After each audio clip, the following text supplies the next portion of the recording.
we have limited resources in terms of fossil fuel, and also this led to economic imbalance where a small percentage of global population emits the majority of carbon. And also this greenhouse gas emission and the damage from it affecting low-income countries and low-income people, which is a significant imbalance. So we want to pursue renewable energy, including solar energy. This way, we can distribute more production capacity to remote areas as well, and also we can reduce the social costs such as pollution. Germany is now created 300 new jobs in the sector of renewable energy. And also, renewable energy gives us an opportunity to revive our local community. We increased our renewable energy capacity by 7-fold in Goyang City, and also we installed more solar panels, and also we built a new renewable energy power plant as well. And also we use the groundwater to reduce the surface temperature of urban environment. And also we are building rainfall collection facility. So in terms of responding to the global crisis, which is climate change, we are going to reduce our carbon emission by over 30%. If we cannot meet that, we will be faced with import restrictions in the future. So all local governments in Korea are working hard towards carbon neutrality. This is the picture of us local government representatives declaring that goal together. So we need to act now. The environment is not just something beautiful to look at. It is a harsh reality that we are faced with, and we now need to act now to respond to climate change. We have limited resources. The only way to utilize our limited resources efficiently is to save and to be more efficient. So that way, we can achieve sustainable development and sustainable future. And in that sense, I'd like to urge other local governments and all stakeholders to participate in this movement. Thank you. For emphasizing the role of local governments and giving us many examples of concrete actions that city governments can take. And indeed, you pointed to green buildings. And buildings are indeed a huge user of energy, and in Korea many of them could be renovated and made, well, hopefully in the end net zero as well. So thank you for your contribution. Can we now move to Mr. Sang-kyo Lee of the Southeastern KEPCO Power Company? Please, sir, make your statement.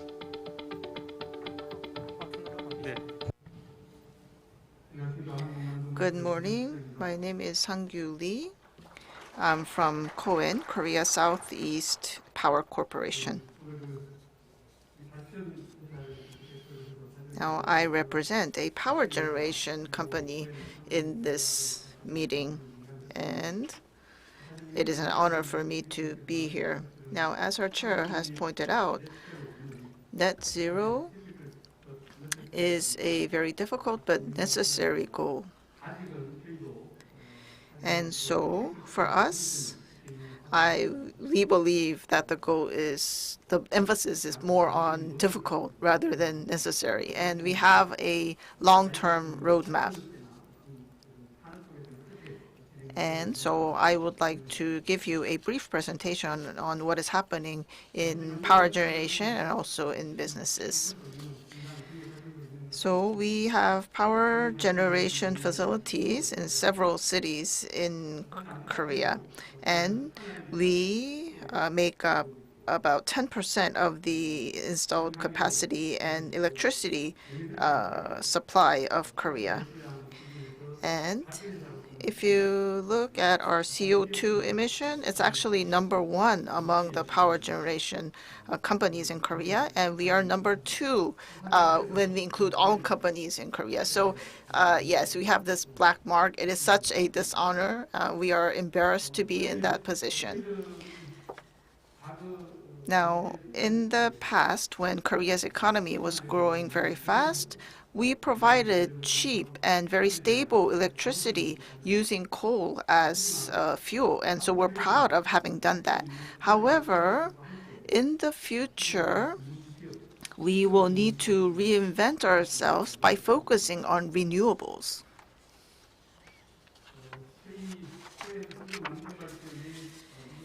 And this is the roadmap that we have. And by 2030, well, the national goal is to reduce by 24.4%, whereas our goal is to reduce by 45% by 2030 and raise that number to 80% reduction by 2040. And so if you look at the top right bars, you can see the change that we envision regarding the fuel mix.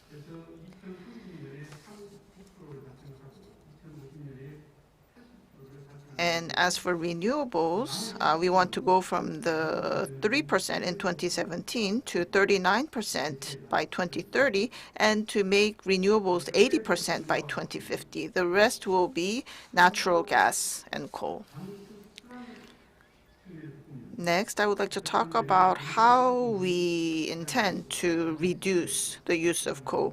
Well, we want to use CCUS, and also we want to make a transition in terms of our energy use and enhance our energy efficiency as well.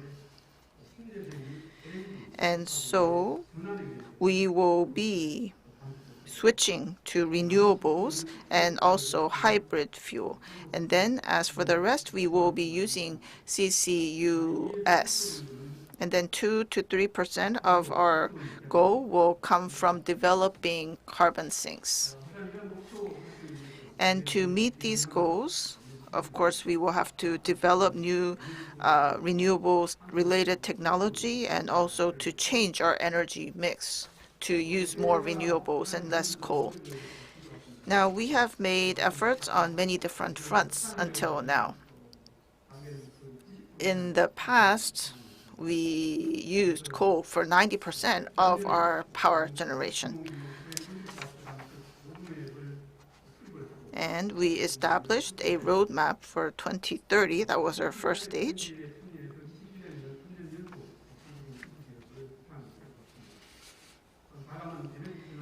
And that roadmap was established in 2016, and we participated in CDP climate change, and we have been designated for 3 consecutive years of carrying out excellent carbon management. Also, we have carried out energy transition, and that has led to reduction of CO2 emissions. And also, we want to reinvent ourselves as a leading company in renewables, and we will be developing a further 1.5 gigawatts within this year. And year 2021, that's this year, this will be the first year of sustainable development, sustainable growth, and carbon neutrality.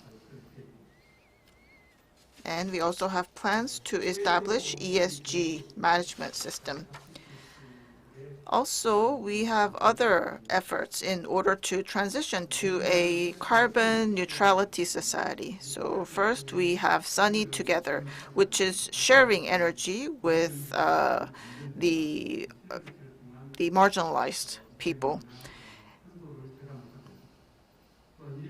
And also, we have Edu and Job Together program. This is working on fostering human resources and talent. And we work with with adolescents and the youth.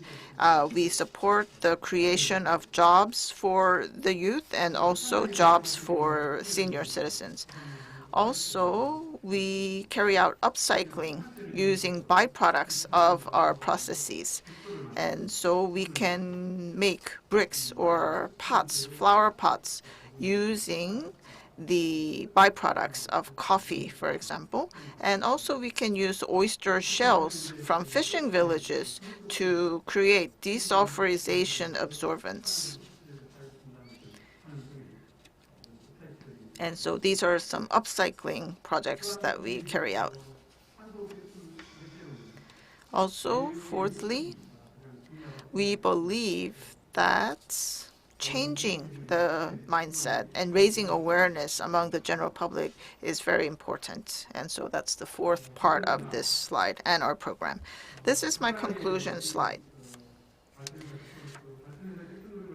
This was a very brief presentation on the efforts that we are making. And here on this slide, I list how we envision ourselves in 2050. As I mentioned earlier, well, even when we come to 2050,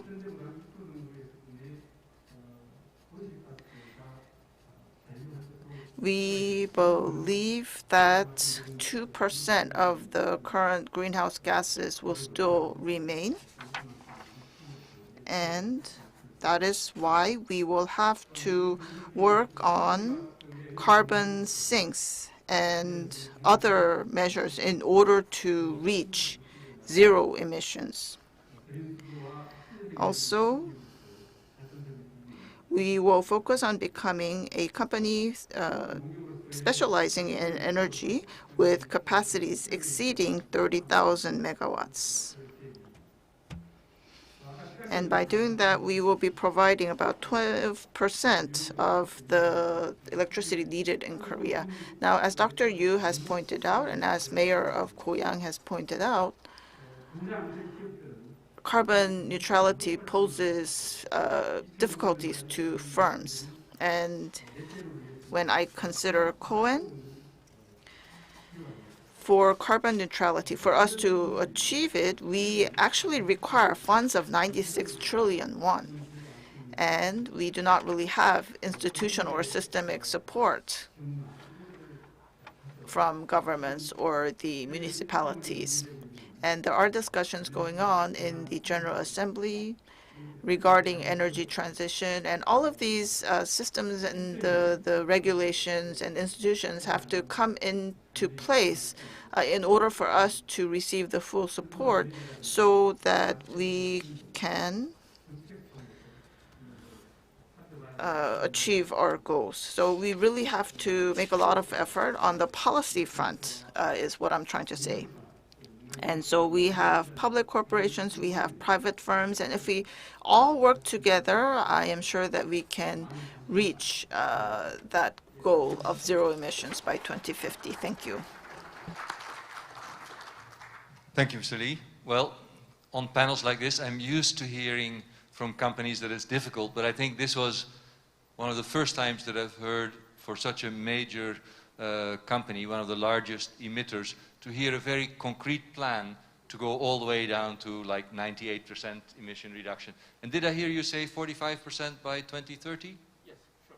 So that is very much in line with the kind of goal that we hope the President will indeed announce for the country as a whole. And that is indeed in line with staying within the Paris Agreement goals.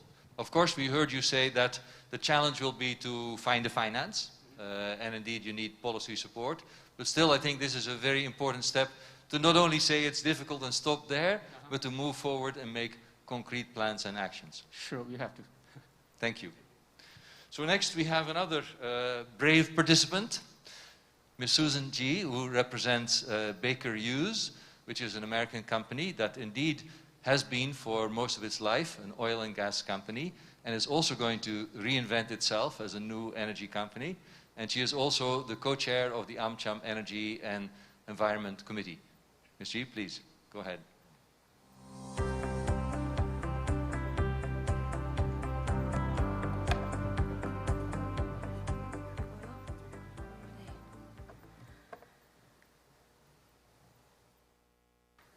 Your Excellencies, 네, 대자님, 내외기빈 여러분, Yes, my name is Susan G. I'm currently country leader and marketing director at Baker Hughes and also co-chair of the AmCham Korea Energy and Environment Committee. It's my great pleasure and honor to be here this morning as a part of the GGGI conference, and I'd like to thank the organizers again for the kind opportunity. I'd like to speak to you this morning about recent developments in the United States regarding carbon emission neutrality, and secondly, about the role that Baker Hughes, as an energy technology company, is playing to achieve net zero emissions by year 2050. President Biden has made reestablishing United States leadership on climate change a core objective of his administration. The United States rejoined the Paris Climate Agreement on day one of the new administration, and earlier this year in April, the Biden administration announced the 2030 emissions target to achieve more than 50% reduction of greenhouse gases from levels in year 25. The emissions reduction target is one of the most aggressive in the world, and the announcement referenced a range of greenhouse gas reduction solutions, including carbon capture, energy storage, and hydrogen as a fuel. Further details on how these emission targets will be met are expected to be developed ahead of this year's November COP26 conference in Glasgow.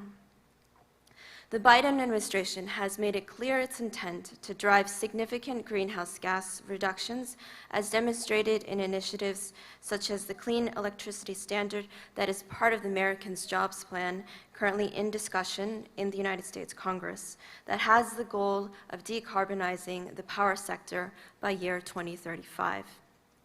In addition, the U.S. Environmental Protection Agency plans to develop regulations to limit methane emissions from existing oil and gas sources.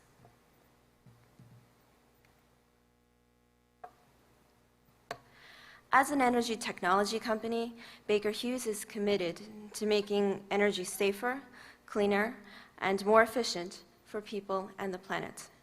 We are addressing the climate change challenge by reducing our own emissions while developing technological solutions to help our customers reduce their emissions as well.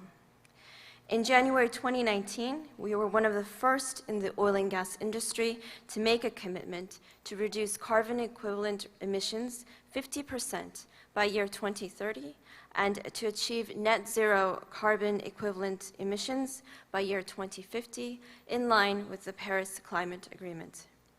We are bringing our core technological capabilities to enable net zero for energy and other industrial sectors, supporting our customers' efforts to reduce their carbon footprint with a wide range of emission reduction products.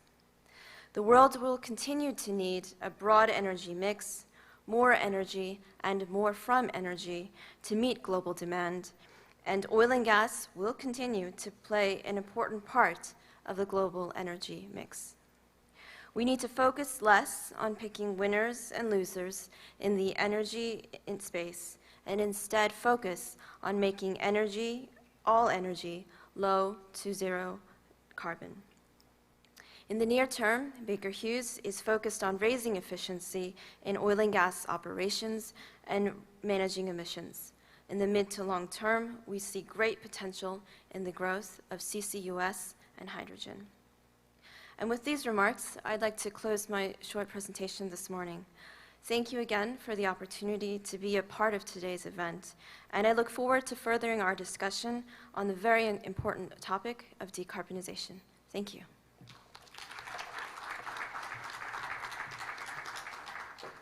Thank you, Ms. G. And indeed, we'll need many more brave companies, ones that have been part of the fossil fuel industry, to step up and make such kind of commitments.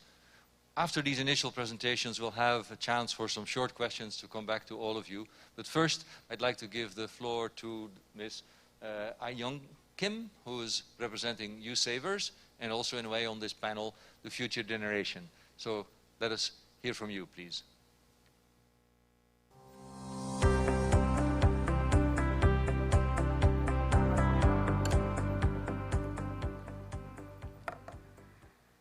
안녕하세요. Good morning. My name is Kim Ah-young. I am a student at Sungmyeong Women's University. I am class 14 of U Neighbors.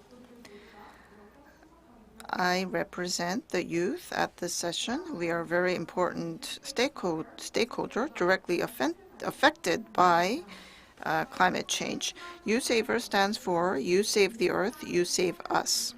And we are a group made up of youth. And the MZ generation need to become more sensitive regarding climate change. And we seek change among the youth. And so as I prepared for this roundtable, we asked the members of Youth Savers as to which pollution issue they are most interested in, and more than 50% of the students answered that it was air pollution. This means that we all long for blue skies. And that is why we must meet zero emissions goal. And P4G will be a very important starting point. And actually, this is in line with the youth because as young people, we are at the starting point of our lives out in society. And so these are the requests that we want to make. First, request to the government. We believe that the government should design a roadmap so that we can make a transition to a green society. And first, these are the requests that we make in terms of economic aspects. We want full support for venture creation and startup companies related to climate change and environment. Also, we need to have an environment education network for peer-to-peer method of exchange among the youth. We believe that the government has to do more in order to create green jobs and also so that we can have voluntary movement in terms of responding to climate change and to prepare for the future. And this will be a very important heritage for the future generations. We believe that these types of activities need to be more vitalized and promoted. Also, we need to support and encourage an official education platform that can be used on a peer-to-peer basis. And also, this type of platform should be used not only within schools, but outside the schools. And this will be used for networking among the youth. These are the requests that we would like to make to businesses. All over the world, ESG is being emphasized for sustainable society. And we need to have more access to environment-related data from firms, and individuals are important investors to firms. And that is why disclosure of environment-related data is very important. And we have launched a environment data platform. This platform has been launched at the CCC. However, some firms are abusing the system and this idea of ESG, and actually they are deceiving the general public by carrying out greenwashing and disguising this as ESG. Of course, firms must seek profit. However, businesses must do away with their past ways, and ESG has to become a very big part of their environment, and they should refrain from carrying out greenwashing. Also, there has to be reduction of waste plastic of the firms in order to contribute to circular economy. However, we do not have transparent disclosure of how much plastic is used by the companies. And so the firms need to transparently disclose how much plastic they are using and come up with specific ways to reduce this. Next, this slide has to do with the private sector because we need the effort of the private sector as well. And of course, solar energy and EV and battery technology will be very important, but I believe that CCUS is even more important. Now, as for Korea, we do not have local technology that can carry out large-scale carbon capture. and we have to rely on foreign technology. We need to be able to capture and sequester and storage carbon, but we cannot do this with local and Korean technology. And so I believe that we need to develop such technology, and I would like to ask for the help of the people in the academia so that we can develop such technology and seek technological competitiveness. So we have two requests to civil organizations. We believe that the civil organizations need to further raise their voices so that we can raise the awareness of the general public. And so if the government or some firms are thinking in terms when they are going in a direction that is detrimental to the department, the civil organizations need to point this out. And when the companies and the government goes in the correct direction, then we have to provide support as well. And also there has to be more programs related to the environment carried out by the civil organizations. Now, the future 10 years, the coming 10 years will be very important in meeting the SDGs and also responding to climate change. And the goal of this summit that we are holding will be very important in establishing the milestones for the future 10 years. Now, after 10 years, people in college right now will be in their 30s and 40s. And if we find that after 10 years there is no change to society and to the response to climate change, well, we will be very discouraged. And so that is why we have to work together. And of course, SDG 17 emphasizes partnership, and P4G emphasizes partnering as well. So we need to partner together. That is all. Thank you. Thank you, Ms. Kim. Coming up with a number of important issues, including one that I wanted to address as well. We have a little bit of time for some short follow-up questions if you in the panel collaborate by giving short answers as well, please. But first, let me say that I've been in Korea now for a bit more than 4 years. I've been on a lot of panels. I've been working on climate change for 40. But over the last 4 years, I've seen the mood in panels like this change quite rapidly. You know, 4 years ago, when we would raise the issue that companies would have to join RE100, do these things, I would only hear, oh, difficult, difficult. Not much action.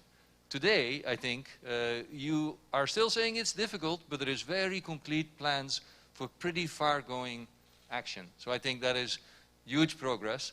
And if we can see that indeed then translated into finding policies and finance and moving that forward, it gives me a lot more hope for the future. But if I can come to you, Ms. G, Ms. Kim just said, how about greenwashing in companies? That you must hear as well, right? And particularly you read companies in the oil and gas sector, when they come up with net zero, it's kind of like, how can you be net zero if you're in the oil and gas sector? So can you say something about this challenge of greenwashing?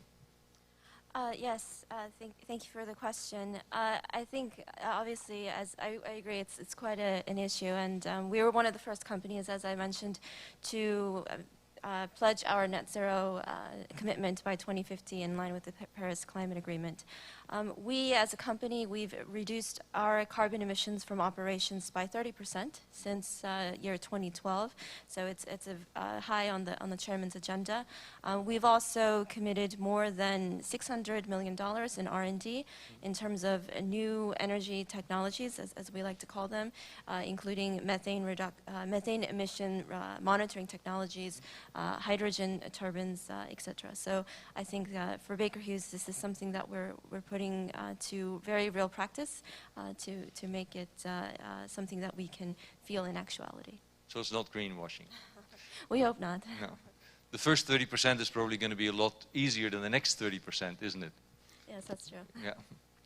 And for that we may need sophisticated technologies, but first, if I can go back to you, Mayor Lee, there are also a lot of not sophisticated technologies, but very humdrum, ordinary technologies, such as for increasing energy efficiency in buildings. We don't require a lot of R&D for that, but we haven't seen as much energy efficiency improvement in buildings as we are going to need to see. Do you see that it can be sped up? Can we accelerate this? And who is going to pay for this? Is it going to be homeowners? Is it going to be developers? Is it going to be the government? Please, how do we do this? 예, 우선 정책을 바꾸는 것이 우선이라고. First of all, I think a policy change is necessary. For example, we have a rainfall collection facility. It is now required to have the facility underground. But in order to reuse that water, we need to bring it up to the level, the height of a 30-story building kind of level. So practically, it means that even though we collect rainfall underground, we cannot effectively reuse it. So that kind of policy needs to be changed. So for example, we can have a small-scale rainfall collection facility right under the rooftop of a building. If that is done, then we can use it more effectively. And also there's a way to prevent it from overfilling. And so when we collect the rainfall at the rooftop level, then the rainfall, it's water falls down naturally. So we don't need additional energy to bring the water down to use it later. So this kind of policy that doesn't make sense, that just to show. So we need to change policy to make it more practical and really actionable. This requires a consensus from people, neighbors as well, but we also need a consensus as well on awareness. That way we can garner the support from private sector companies as well. To changes in the building code that will make things easier for everybody's cooperation, isn't it? Thank you. Well, we will need more advanced technologies as well. And I think you, Mr. Lee, you also pointed to CCUS. That's probably the most advanced. In between there, I think I'm not sure if I heard you mention hydrogen, but I think a bit before CCUS, there might be an option for green hydrogen for hard-to-abate areas or potentially to replace natural gas as well. Can you say something about those kind of technologically more advanced options? Okay, thank you for asking. 일단 저희들이 Yes. So in terms of energy transition, changing our energy mix, we consider LNG and also hydrogen. And so that is mentioned by many people. And especially regarding hydrogen, there is a lot of interest. Now, at the site, however, as you all know, hydrogen, if we consider blue hydrogen, in order to produce 1 ton of that, we actually have to generate 10 tons of CO2. So it's a vicious circle, and that problem has not been addressed yet. And so I believe that CCUS is quite urgent, and that was pointed out by the student from USabers. So CCUS is a major task for Korea. Now, if we can efficiently store and utilize by using CCUS, then perhaps we don't have to close down all our coal-using facilities overnight. We can earn some time.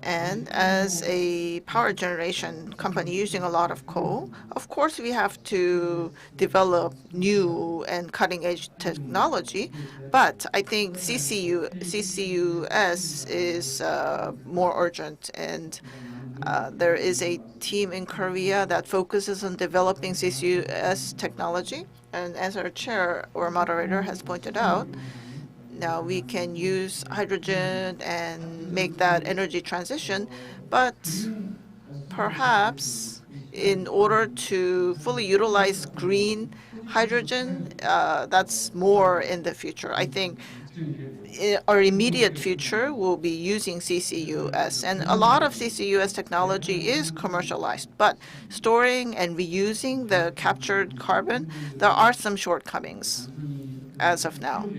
And of course, one single company cannot work on this technology. I think we have to make a an effort at the government level. Thank you.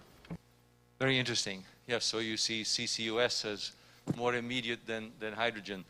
Hydrogen, of course, if you use indeed coal or fossil fuel to generate hydrogen, as you point out, it generates more CO2 than it saves.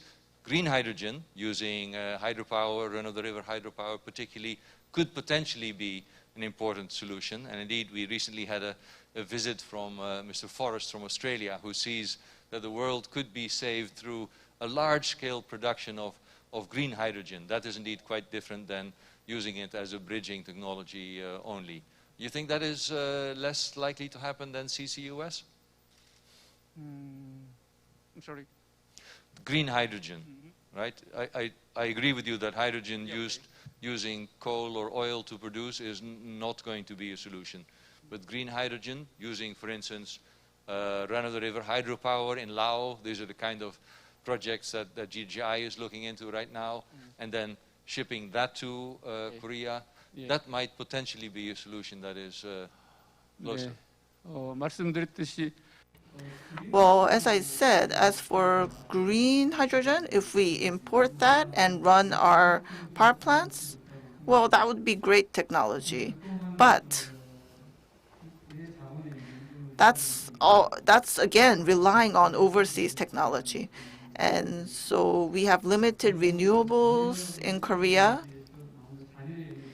And then we have residual energy coming from the renewables industry, and using that to run our power generation facilities, it will be a bit limiting. Now, if we have a full supply of green hydrogen from overseas, then we will be happy. But as of yet, I think the technology is not there yet. It's not complete. And so I think in the meantime, we can consider CCUS. That's more urgent because we can immediately use it. Very interesting. Well, we're coming to the end of our panel. So, Ms. Kim, I think you're having the last contribution here. You can say a little bit, maybe on behalf of the future generation, whether you are satisfied with the efforts that these private sector representatives and the government is making. Do you think the progress is fast enough for young people? 네, 우선 이렇게 Well, we made many requests, and local governments and businesses have tried to reflect our requests.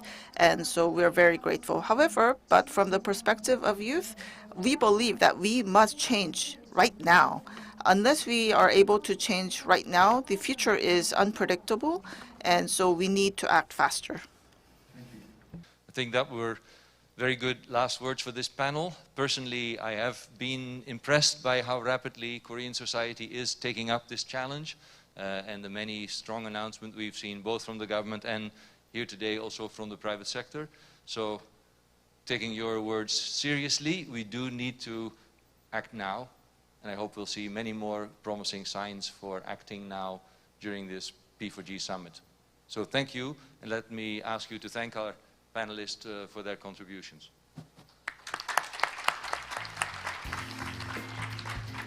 Thank you very much, Frank, and also the speakers of this session for sharing their insights to help us achieve a net zero future. Now, I would like to ask the speakers to go down and go back to their seats because we have a special performance waiting for us just before lunch. So Britain's Got Talent semi-finalist Susan will be performing songs by Ellie Goulding and Alan Walker. In fact, Alan Walker has been playing an important role in raising awareness of the importance of environmental challenges, including climate change and air pollution. Let's bring her in.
Thank you very much. And now this comes to the end of session 1. Thank you again to all the speakers, panelists, and moderators for taking part in the session. We will now take a short break. We will start session 2 at 1 p.m. Join us then, and everyone enjoy lunch. Thank you very much.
Ladies and gentlemen, I hope you enjoyed lunch. We will be starting session 2 shortly, so can we ask the panelists and speakers and moderator for this session to come to the stage and be seated. Thank you.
Welcome back to the program, and now we will be starting our session 2. So let's begin session 2, where we take the opportunity to discuss ESG management and the industry's net zero efforts. I would like to invite Woo-Gyun Lee, Professor and Director of Oh-Jung Resilience Institute of Korea University. Over to you, Professor Lee. 예, 감사합니다. Yes, thank you very much. My name is Woo-Gyun Lee, and I'm a professor at Korea University.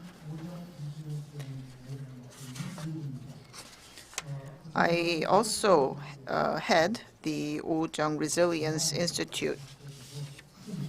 It is an honor for me to be moderating this very important session. I believe that this morning you had some discussions on very important but rather heavy topics, and I'm sure you must be feeling tired by now, and you have now just had lunch. However, I tend not to like heavy topics, so I would like to start off with a light topic. Now, I majored in forestry and forestry-related resources. But recently, the relevant ministry in Korea deforested, cut down many trees, and they announced that they will be planting new trees, trees that can adapt better to the new environment. And I thought that was a good move by the government. However, something unexpected happened. It had to do with deforestation.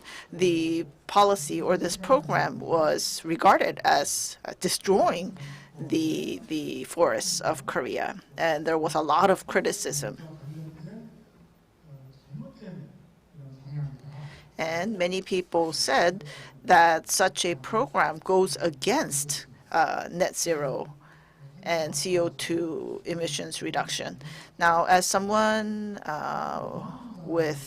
who has majored in this topic, well, I was curious as to why there was such criticism about the MOTI's program. Now, our campaign is titled Blue Skies and Net Zero. And blue skies is, of course, up there in the sky. But as for net zero, that's something that has to happen on the ground, on Earth. And I think we have a different perception about the sky and what happens on Earth. And because of the pandemic, we are restricted in terms of travel. And even without the virus, we cannot take our feet off the ground.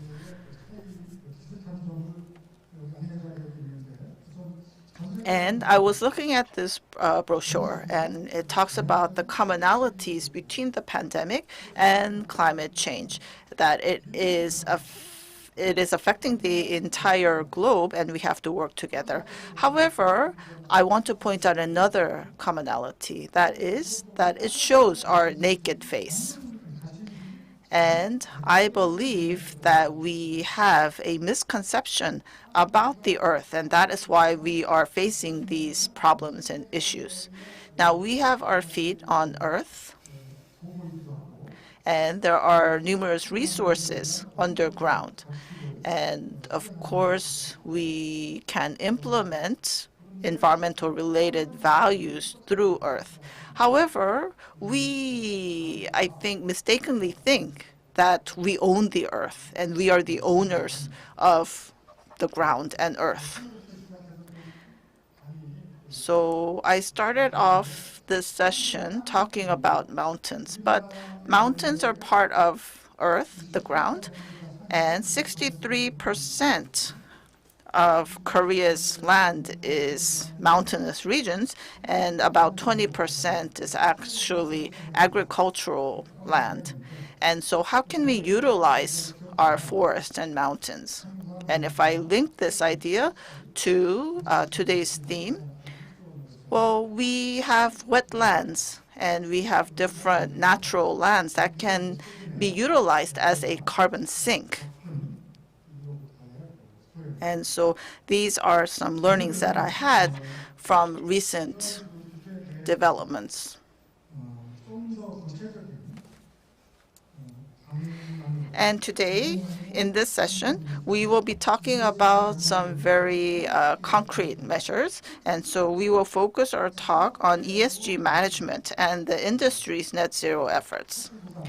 And so I am sure the industries are faced with difficulties, and we are talking about RE100 and ESG, and these are difficulties and challenges to industries. And actually, we have only one answer. We have to go towards ESG and go towards RE100. So we have to make a very wise decision at this point. So we will have 2 presentations, and we have 5 panelists. And before the presentations, let me introduce the 2 presenters. So at the far end, we have President Na Seok-kwon from the Center for SV Enhancement Studies. And from Korea Exchange, we have Mr. Kang Ji-ho. He heads the ESG policy team at Korea Exchange. Welcome.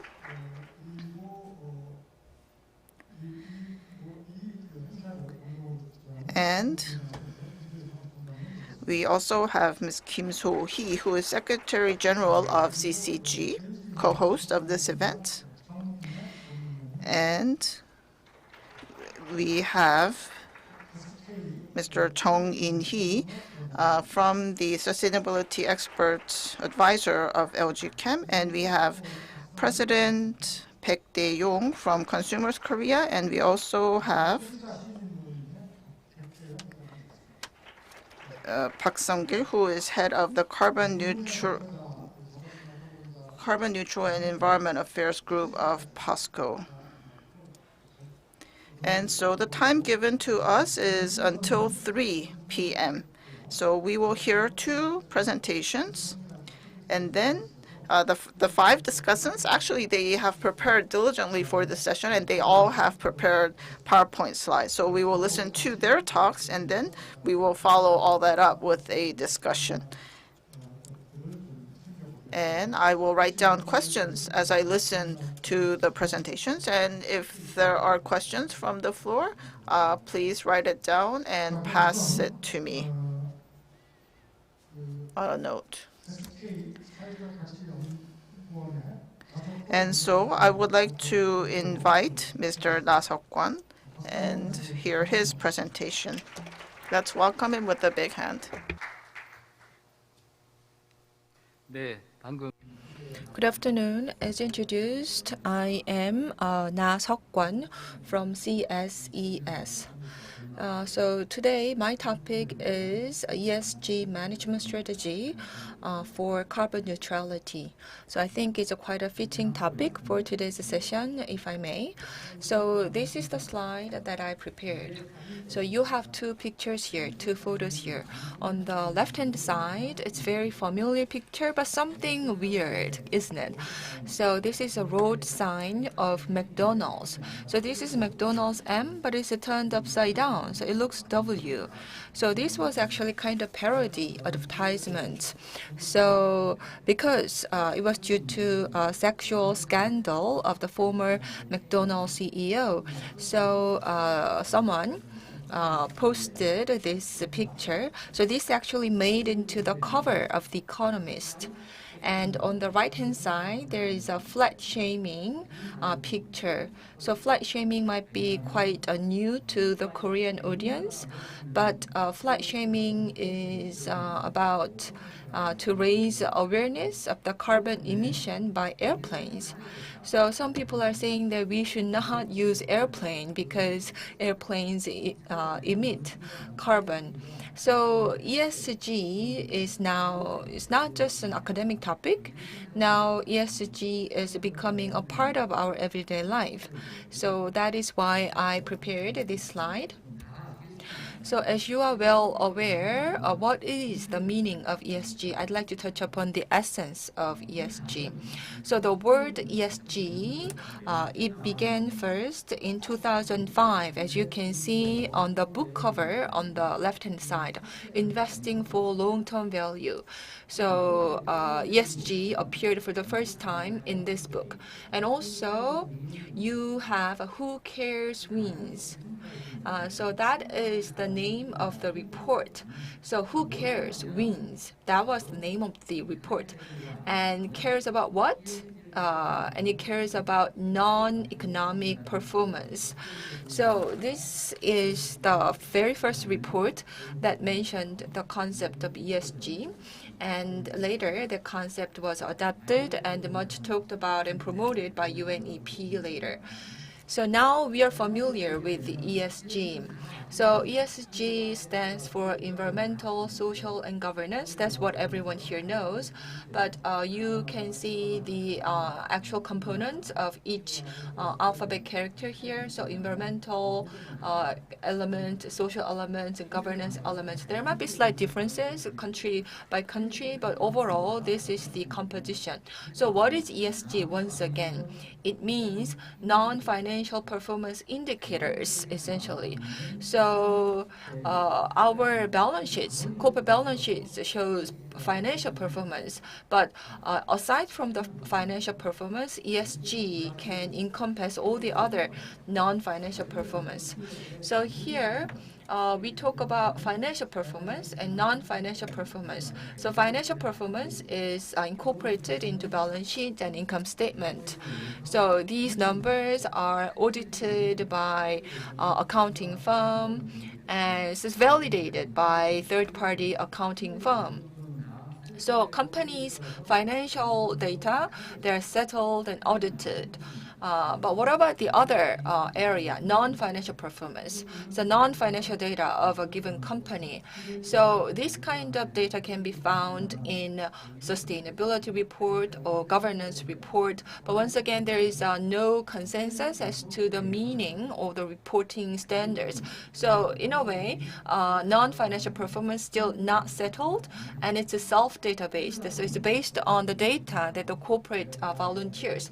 So given this backdrop, Chairman Larry Fink of BlackRock said that, well, when I invest in a company, I want to look at both financial performance and non-financial performance of a company. For financial performance, I have objective data, but for non-financial performance, it's very hard to evaluate a company. So now ESG is becoming an important topic in the capital market. So based on the database, and according to coherent standard, we need to have a quality ESG information disclosure. So ESG disclosure is becoming more important. So it is not about each single element of ESG. It is more about the overall reporting standard. So this is how we can look at it. So social values might be a more broader concept. And inside the social values, there is ESG area. So ESG is also kind of narrow in that it encompasses the perspective of investors in the capital market. I want to touch upon the background of ESG and the climate change, response to climate change. So you see all the milestone conventions and agreements in response to climate change. And next, so based on that, now we have RE100. We already heard about RE100 during session 1. So in terms of the climate change, now people are trying to respond to that in this initiative of RE100. I don't need to emphasize that here. But I want to talk about stakeholder capitalism today. This might be a new concept for some of you. So basically, a company's goal is to maximize its profit. So that's the shareholder capitalism explained by Milton Friedman. So the traditional assumption was that a business is to increase its profits for its shareholders. So this theory is still very much alive, and a corporate pursues the maximum level of shareholder profit. But then it ran a counter to some problems. For example, World Economic Forum, when it was a 3-year-old, they announced the Davos Manifesto, and in that manifesto, they made it clear that World Economic Forum's DNA is that at the core of the World Economic Forum's DNA is the stakeholder concept.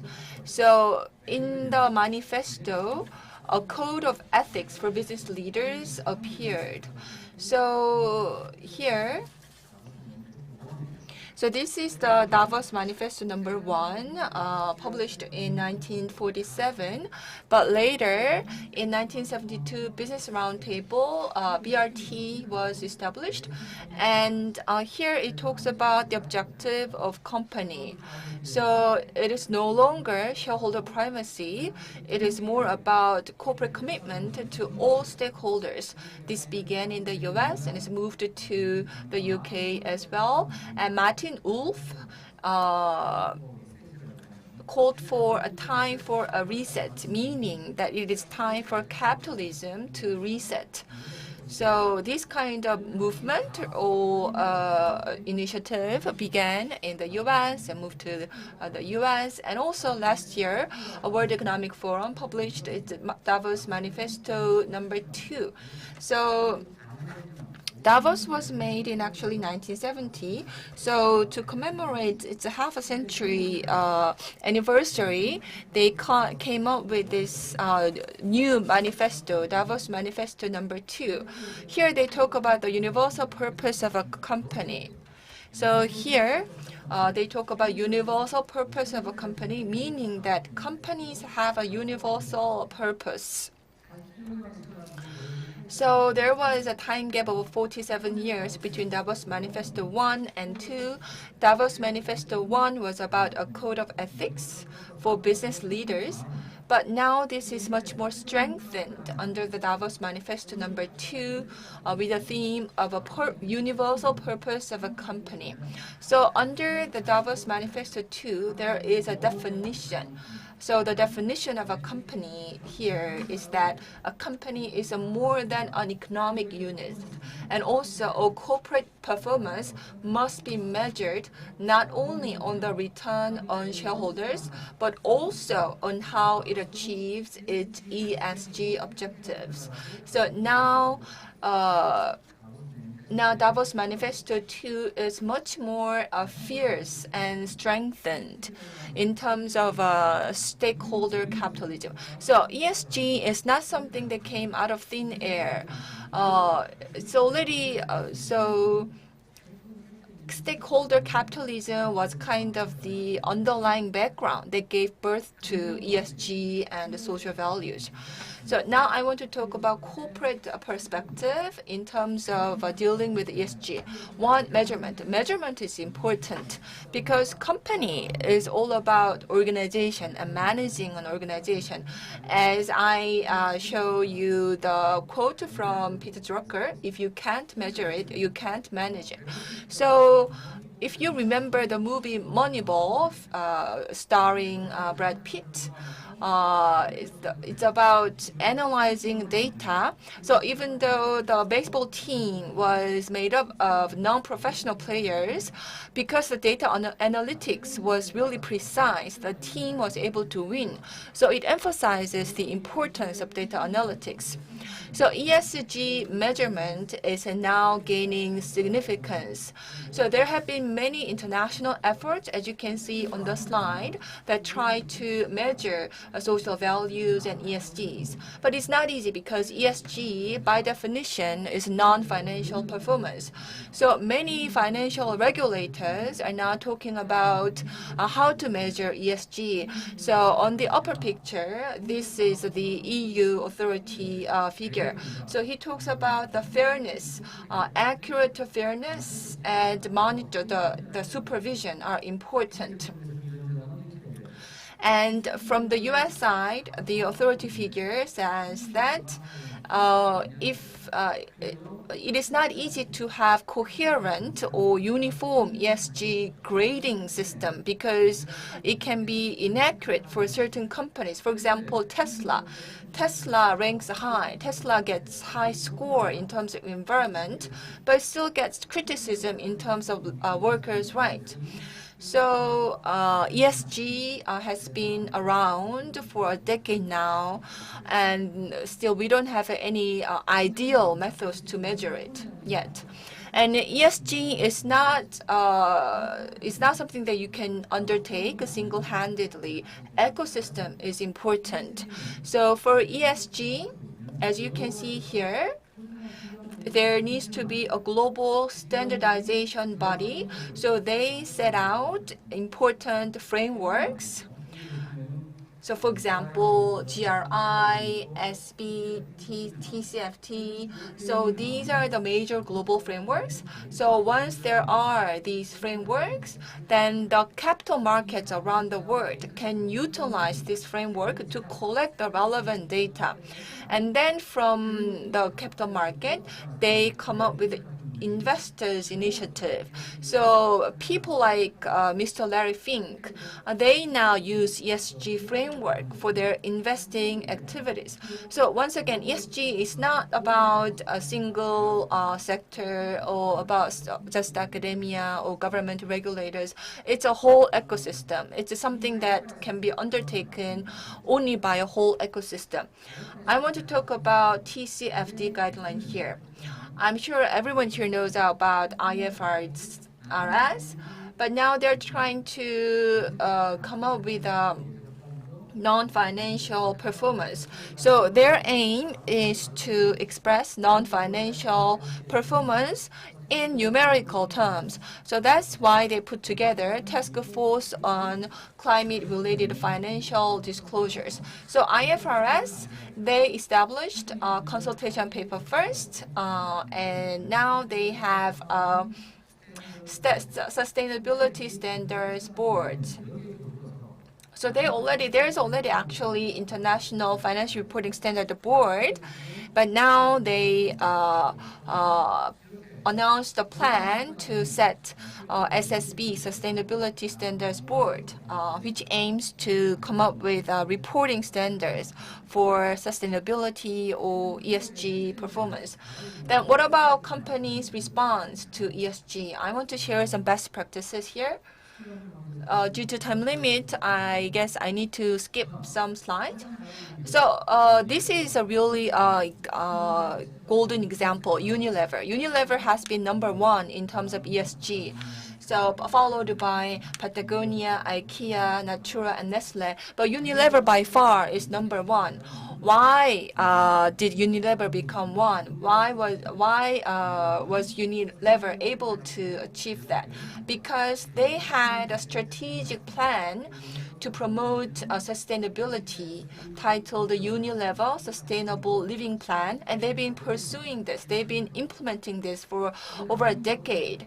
So they really put this into action, and now they are reaping handsome rewards.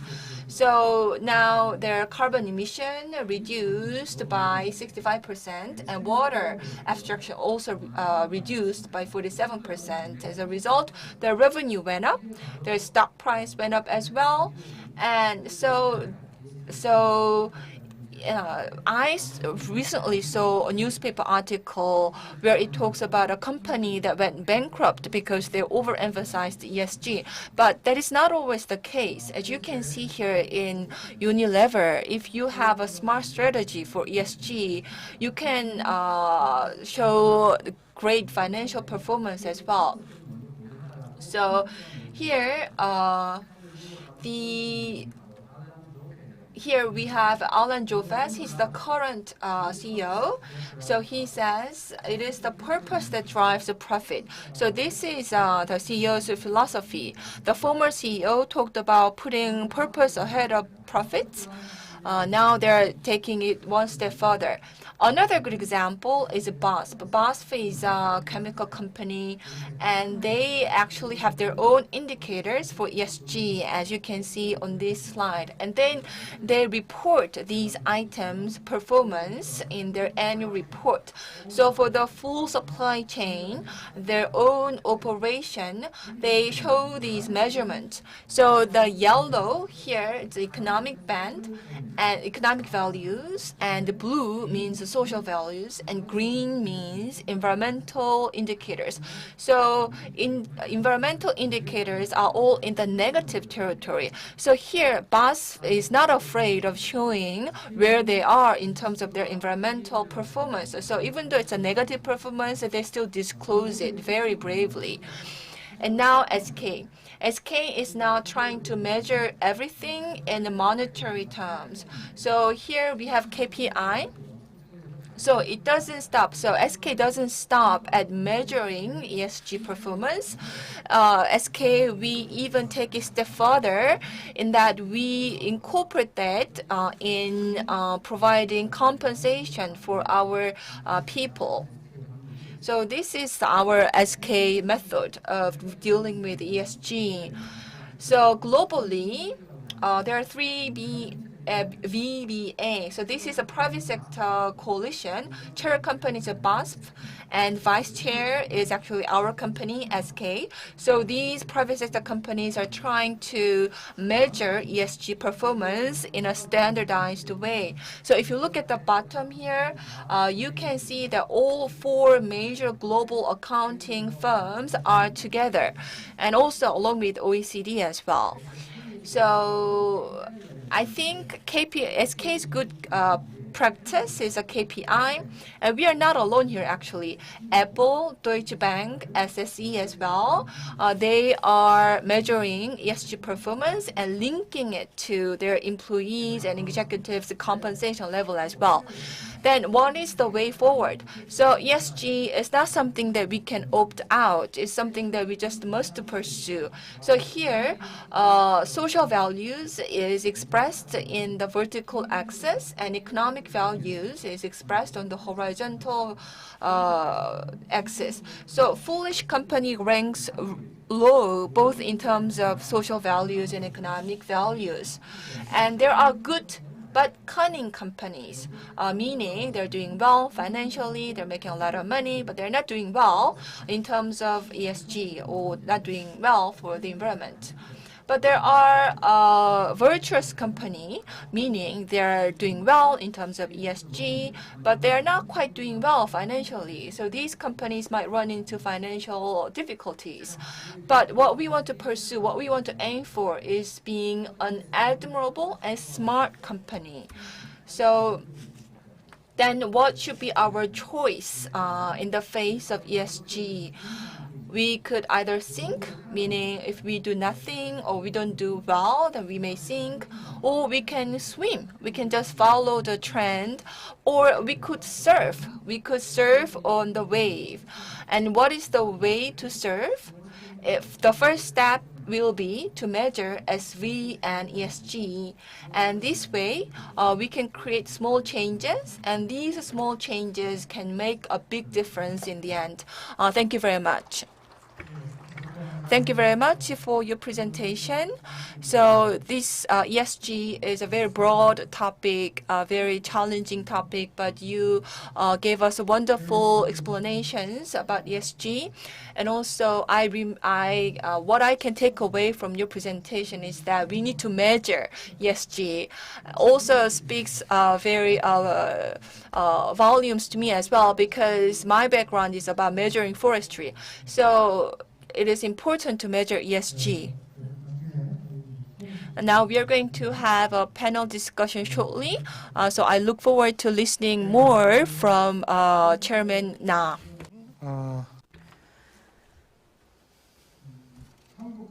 The second presentation will be made by Mr. Ji-ho Kang from Korea Exchange.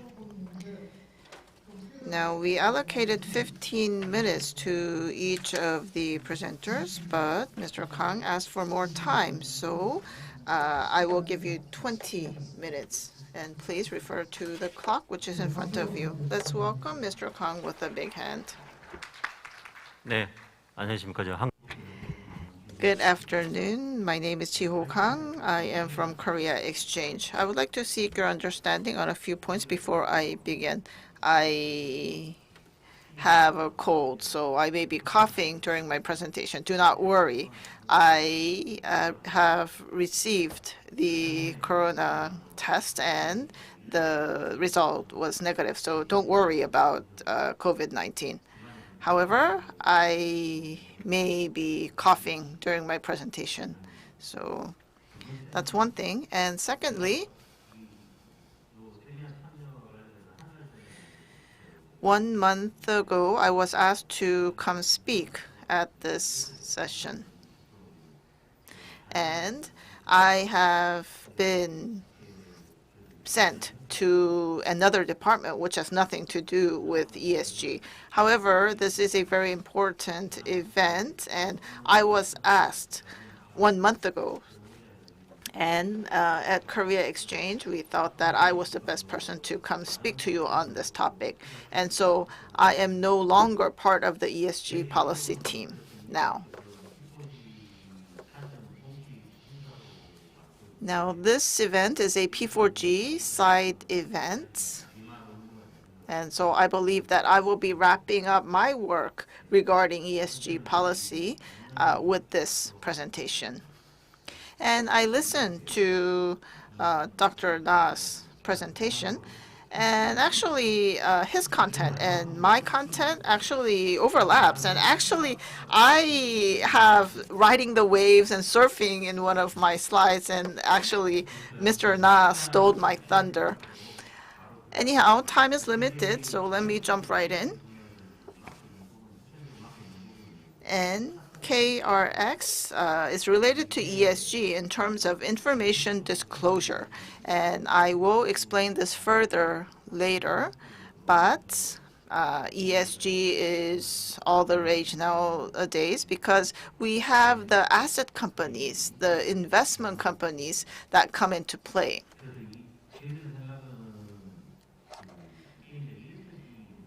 And so disclosure is not our ultimate objective. This is related to responsible investment, and that will actually lead to development of companies and also development of the economy and society. And so that's where our focus is on at KRX when we deal with ESG issues and disclosure. And so I would like to give you a presentation on global ESG trends and information disclosure standards. So let me go right into my content. So first of all, overview regarding ESG. Now, Mr. Na has talked about this already, and these are non-finance related elements that come into play. And I believe it was UNPRI year 2007 when they officially started to use the term ESG. And the role of the financial companies and the asset companies came into play later on. And then we also have pension funds, and they focused on sustainable investment. And JP Morgan, Goldman Sachs, and BlackRock, these companies are quite active in investing in a very responsible way. And so ESG management is a very important buzzword at the global level, and I think the concept has developed to a somewhat developed level, but things are not as developed in Korea. And so here you can see, refer to the graphs on the bottom. And these are the current status of sustainable investment assets. And you can see that the number for Korea is a lot smaller compared to the other countries. So we have a long way to go. Now, the history of ESG is not that long. So regarding definition of ESG, there are numerous definitions out there depending on the different institutions. However, there is a common thread amid these definitions. So non-financial elements that impact the corporate value in the long term. Now, as for the non-financial elements, I believe that I need to explain this further with a later slide. So there was development regarding discussion on ESG. So despite the history of ESG being rather short, there has been some shifts in the ESG paradigm. And so first the emphasis was on G, governance, and then S, and then now we're focusing heavily on E, or environment. So we see that trend in the ESG-related discussions. And as for the paradigm, well, in the past, the focus was actually regulation, especially with environment. And the people engaging in responsible investment, they excluded investing in companies that have ESG-related issues. So it was a negative screening investment strategy. However, that has shifted to a positive screening investment strategy. And things have moved on one step further. And firms are focusing on sustainable management, and countries are focusing on sustainable growth.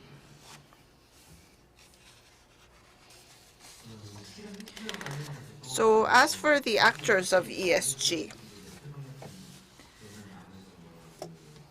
when ESG first emerged, Actually, it was seen as a common objective that should be pursued by the different governments and the international societies. And then the actors have actually shifted, or the focus has shifted to companies.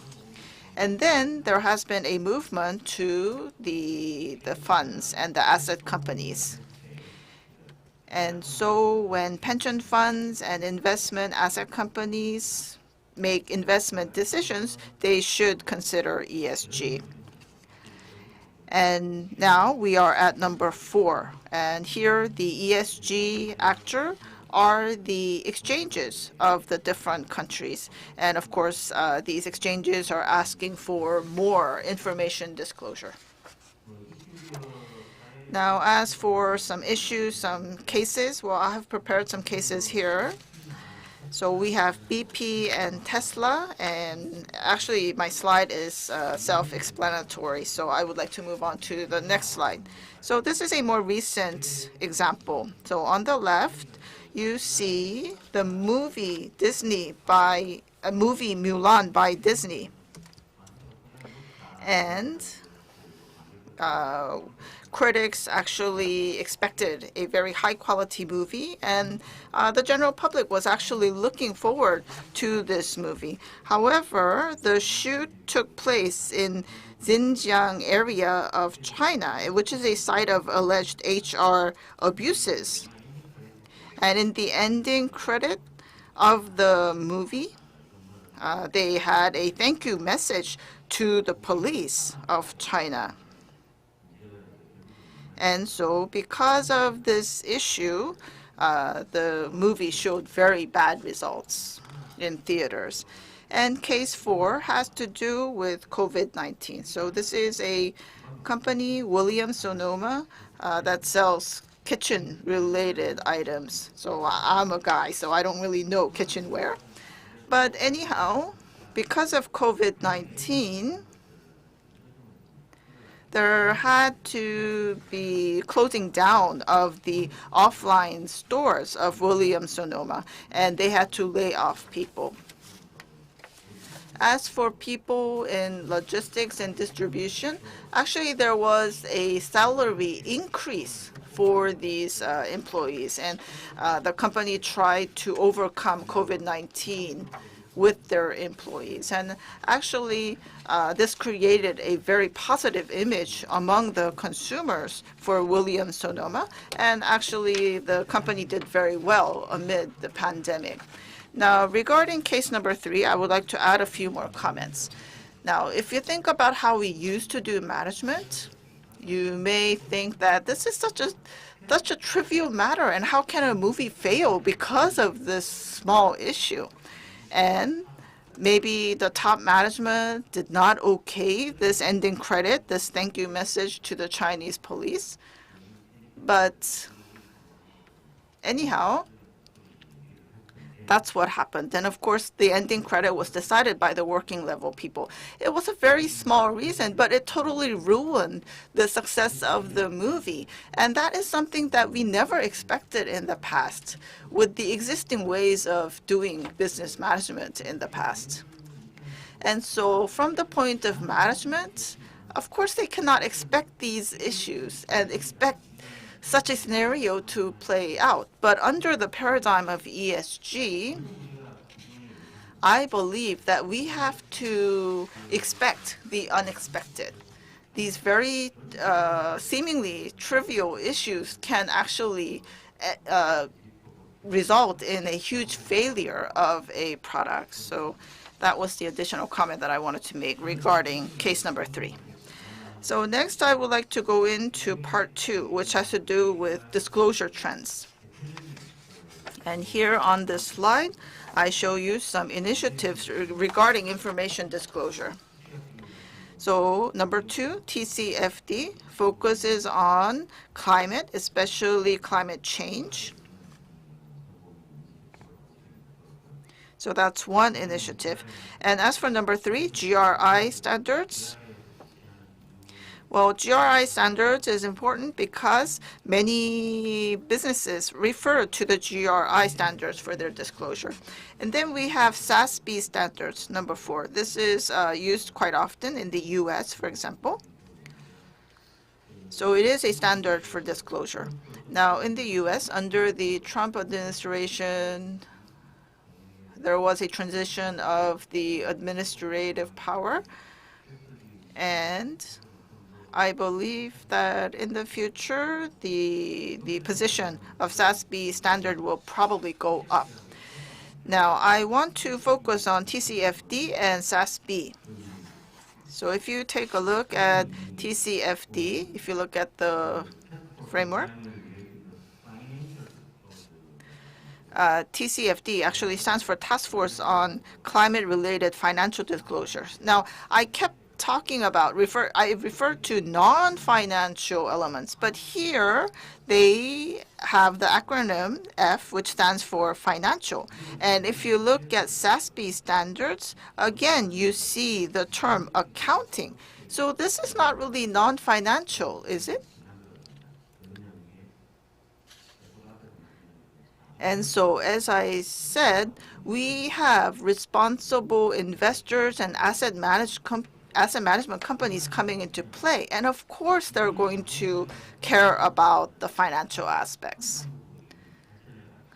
And so the future development direction will be in a way which is very much familiar to the major players. And the major players are these asset management companies. And they are used to looking at things from a financial perspective.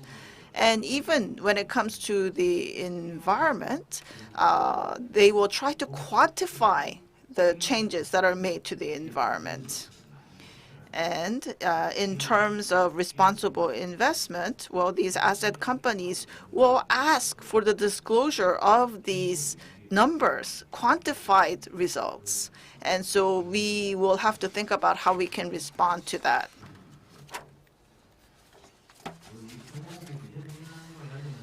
Now, regarding the disclosure trends and the trends in relation to the regulations on disclosure, well, there are 3 things that I can point out here. This is the EU, and they have a directive, so it is a legal requirement. And in Asia, we have the Hong Kong, Taiwan, and Singapore exchanges, and these exchanges are asking for regulation. But in most countries, actually ESG information disclosure happens on a voluntary basis, and there are actually no regulations that make it mandatory for the disclosure. However, in these said countries, disclosure through reports are very common, so that is what will happen.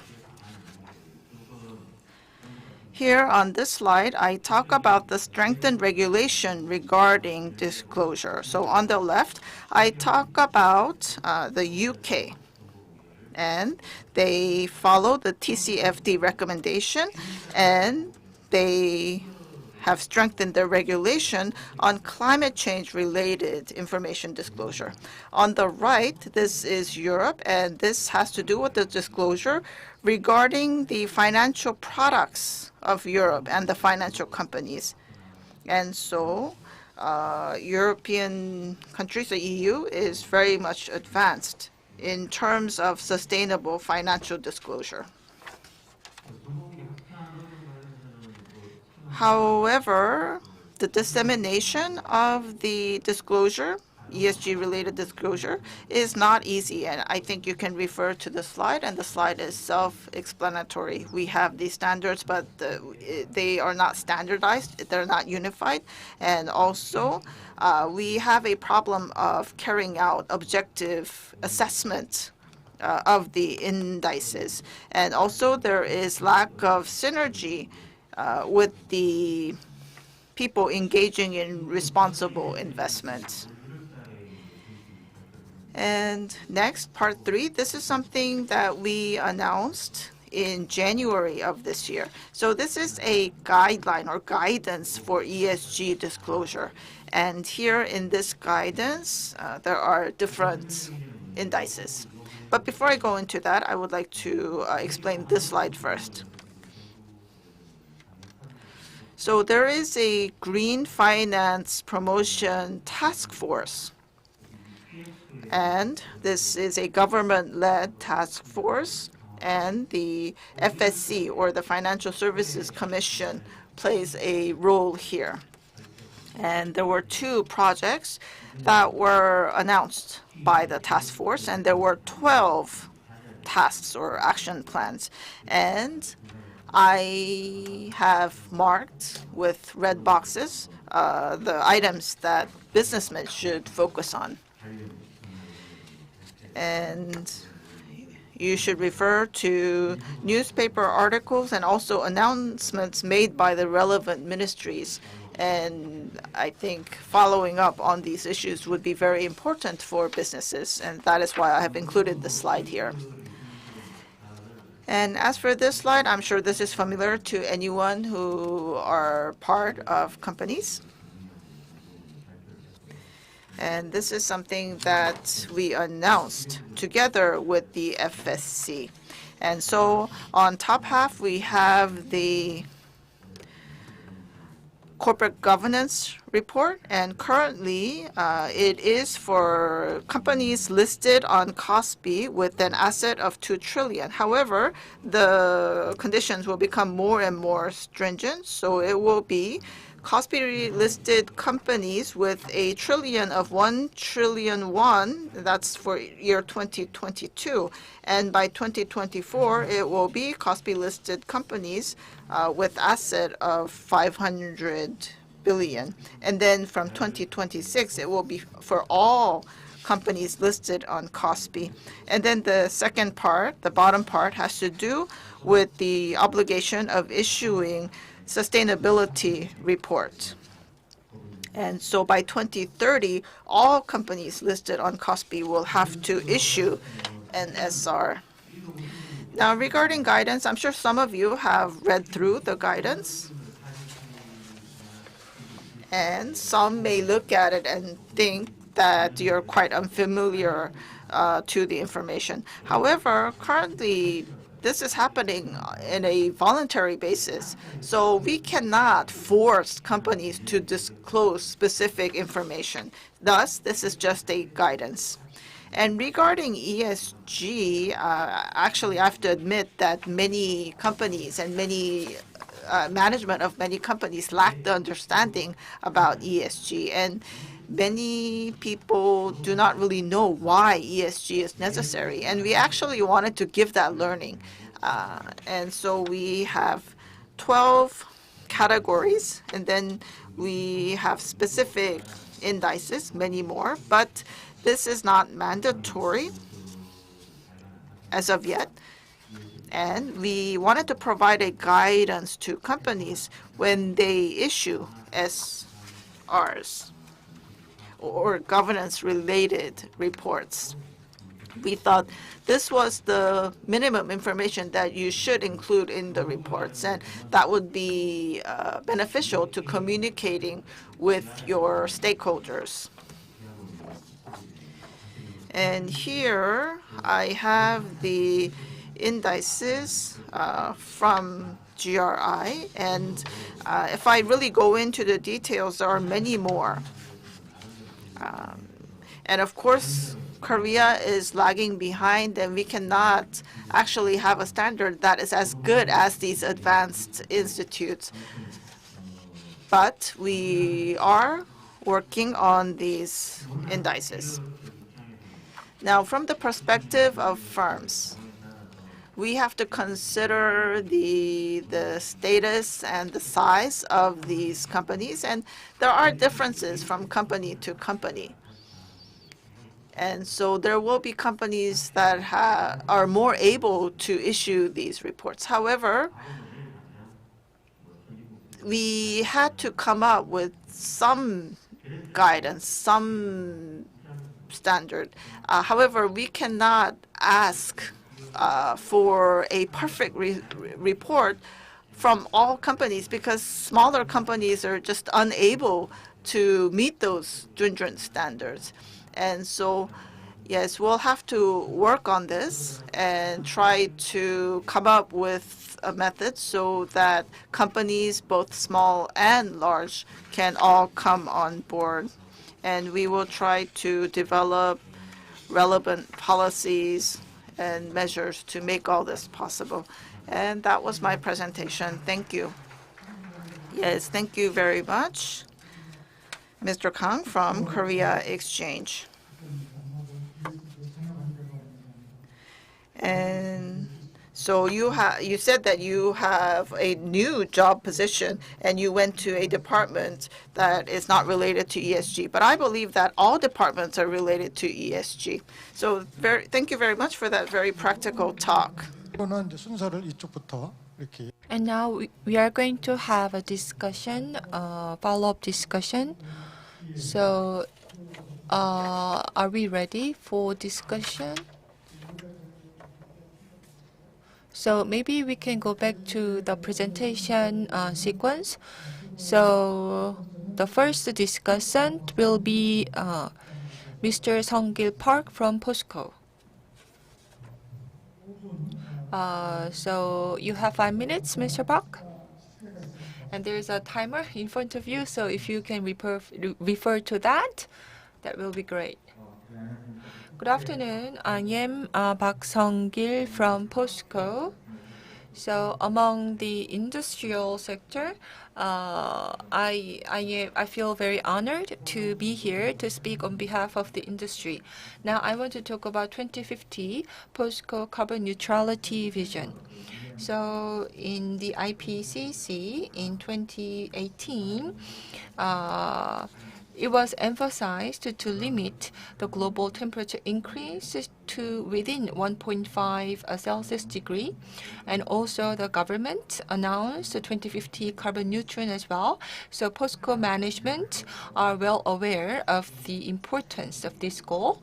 And also we are aware of the TCFD and all other global investors-led initiatives as well. So we want to work with suppliers and part vendors and our client companies as well. They are all announcing carbon neutrality, and we want to work with them together, of course. So we also made an announcement of POSCO 2050 carbon neutrality.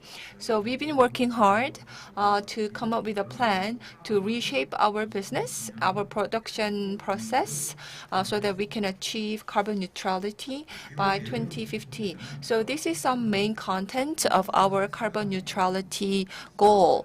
So we want to use reductive ion in order to achieve our carbon neutrality goal. So direct reduced ion is what we are going to use, and we also set our emission reduction path, meaning a reduction by 20% by 2030, by 50% by 2040. So we are going to reduce our consumption of coal, and that will lead to the reduction of CO2 emission, because 80% of our CO2 emission comes from our coal usage. So if we reduce our coal consumption, then we will be able to reduce carbon emission. And also we want to take advantage of a byproduct gas. And also, we want to reduce waste, resource waste. And also, once our products run its course of life cycle, they are called scraps, metal scraps. So we want to find a way to effectively utilize a metal scrap as well. So we want to reduce carbon emission by 7.94 million ton going forward. So that's for our social reduction. And carbon, we want to avoid carbon emission, of course.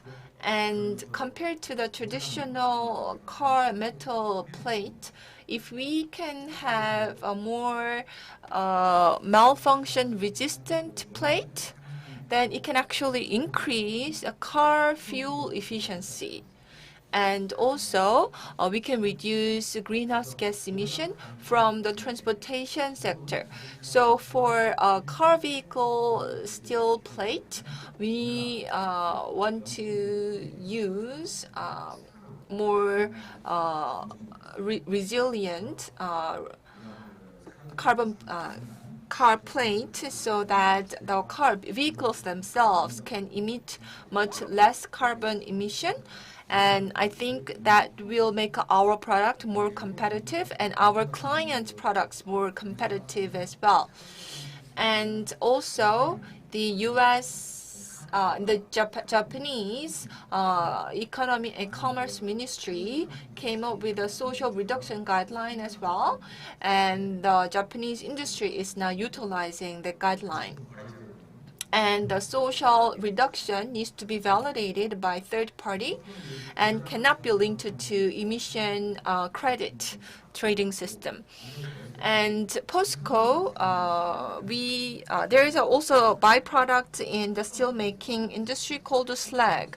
And slag, we want to use slag to substitute some portion of cement, and also we want to use the slag for fertilizer as well. So that way we can use about 7.9 million tons of carbon emission. So that's our business operation emission reduction. So this is the core technology for us to achieve carbon neutrality, FINEX. So we call it HYREX. So HYREX is the name for this technology at POSCO. So here we don't use coal. We use green hydrogen for reductive agent, and we produce direct reduced iron. And then we use renewable energy as electricity, and then we melt this direct reduced iron, or DRI, to make it into steel plate. So that's the gist of the HYREX. And we are going to have a pilot test by 2030, and then we are going to have a demonstration plant test by 2040, and we're going to use it for commercial plant by 2050. Actually, Mr. Park, we are running out of time. Okay, so I already covered all the major points of my presentation. So I apologize for taking up too much time. So this is the summary from POSCO. So again, it's not something we can achieve on our own. We need to work with the government. For example, government needs to provide infrastructure for renewable energy, for example. That way we can accelerate the achievement of carbon neutrality. Thank you very much for your presentation. We heard about POSCO's 2050 carbon neutrality goal. And recently, another company is very active in developing ESG management. Mr. Lee Junho from SK Telecom. Yes, you have 5 minutes. Yes, good afternoon. My name is Junho Lee. I'm Vice President of the ESG Innovation Group at SK Telecom. And as for what we do, we are engaged in not only ESG, but we implement this with business, and we work on SV. So please refer to my slides and try to come up with some business ideas from what we do. Now, we have a pro-environment or environment-friendly management, and that is what I would like to talk about first. So first of all, as you know, SK Telecom is based on telecommunications and ICT. And we utilize the technology that we have, and by using that technology, we want to realize a sustainable future. That's our vision. And within our company, we want to achieve 2030 green parity. That's our goal. And so this is a different concept from 2050 net zero. We will have reduction inside the company and outside the company, and it will include 3 scopes. And we want to achieve green parity. And we have 3 pillars. First is to have a preemptive response to climate change. And the second is to advance our environment management system. And the third pillar has to do with our mindset. We want to create a environment-friendly green culture. So based on these 3 pillars, we are working hard towards our goal and vision. And so we have a ESG committee. And at the ESG committee, we try to explain to management and the BOD regarding our future direction. So that's the governance part.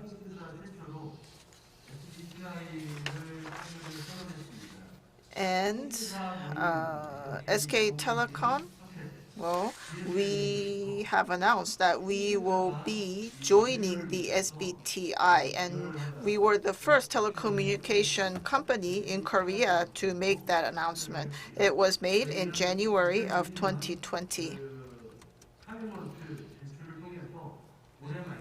And through this commitment, as part of this commitment, we plan to announce our roadmap by the end of this year. And of the 8 SK Group companies, 6 of them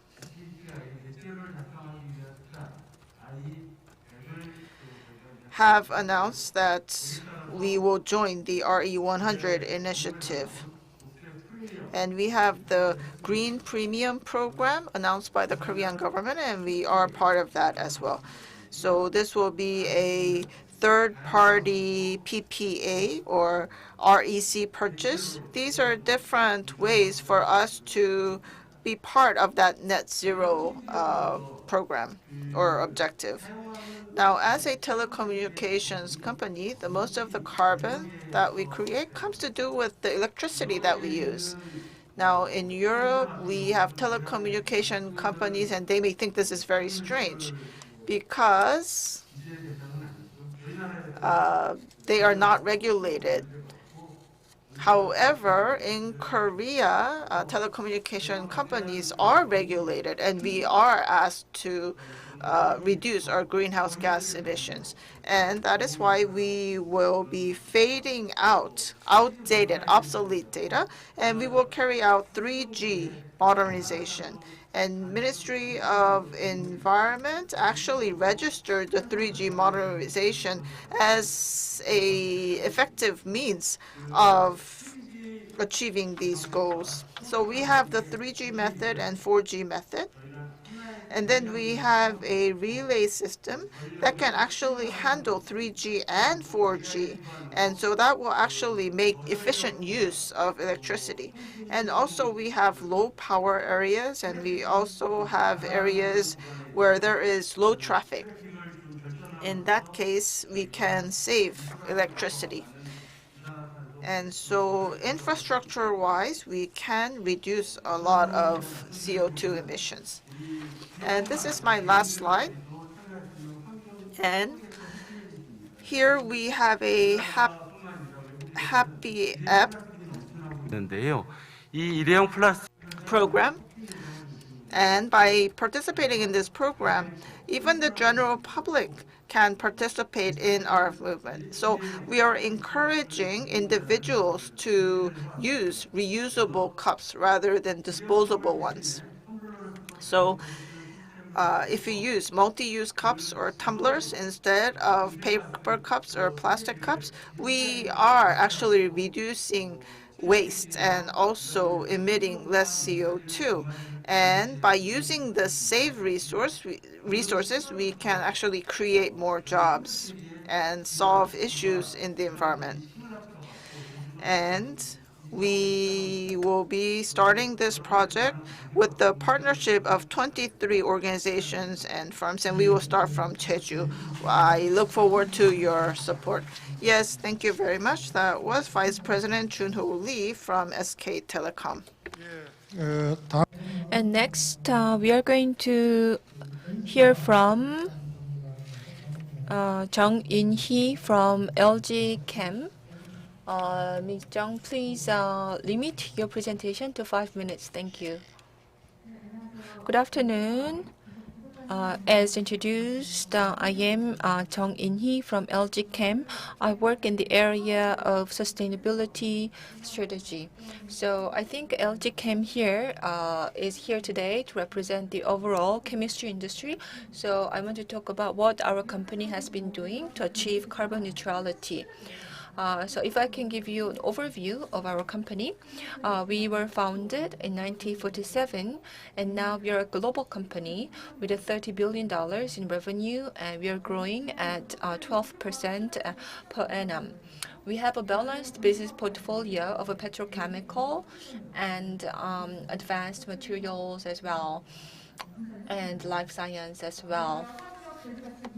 And we are the fourth most valuable chemical company brand globally.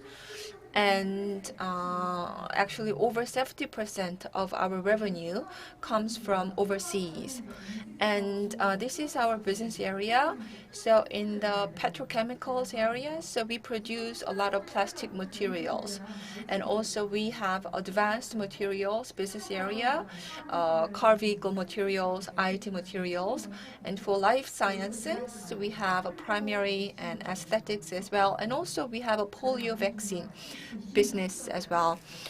And our battery business spun off as a subsidiary. So we have cathode products as well. And that we also have a farm hanong. So it's actually crop protection products, a seed and fertilizer. And I want to talk about our sustainability strategy. And before that, actually, a new chairman, Chairman Shin, came into office in 2019, and he set forth sustainability as a main pillar for LG Chem management. So after that, we really pushed forward with the sustainability. We also like this term sustainability. We actually prefer sustainability compared to ESGs. And sometimes we believe that sustainability and ESG are not interchangeable because ESG tends to be more about a numerical expression of sustainability. So we prefer to use the concept of sustainability. So to put it succinctly, we want to deliver advanced and innovative and sustainable solutions for our clients, environment, and society. And we identified 9 main strategy items: circular economy, environmental protection, responsible products, water management, climate action. So you have all the 9 areas of our strategy on the slide. So renewable energy, transition to renewable energy as well. So here some squares are in red, strong red, and one in pink. So it means that we are actually, so these are really core areas that we are focused on. And of course, we don't want to be spread too thin, so we have 3 near-term goals in the area of climate action, circular economy, and renewable energy. I want to talk about our carbon neutral growth by 2050. We also made an announcement to achieve this by 2050.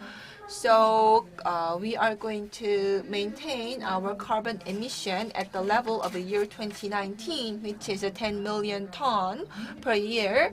So to achieve this, we need to maximize energy efficiency And digital transformation is also what we are pursuing.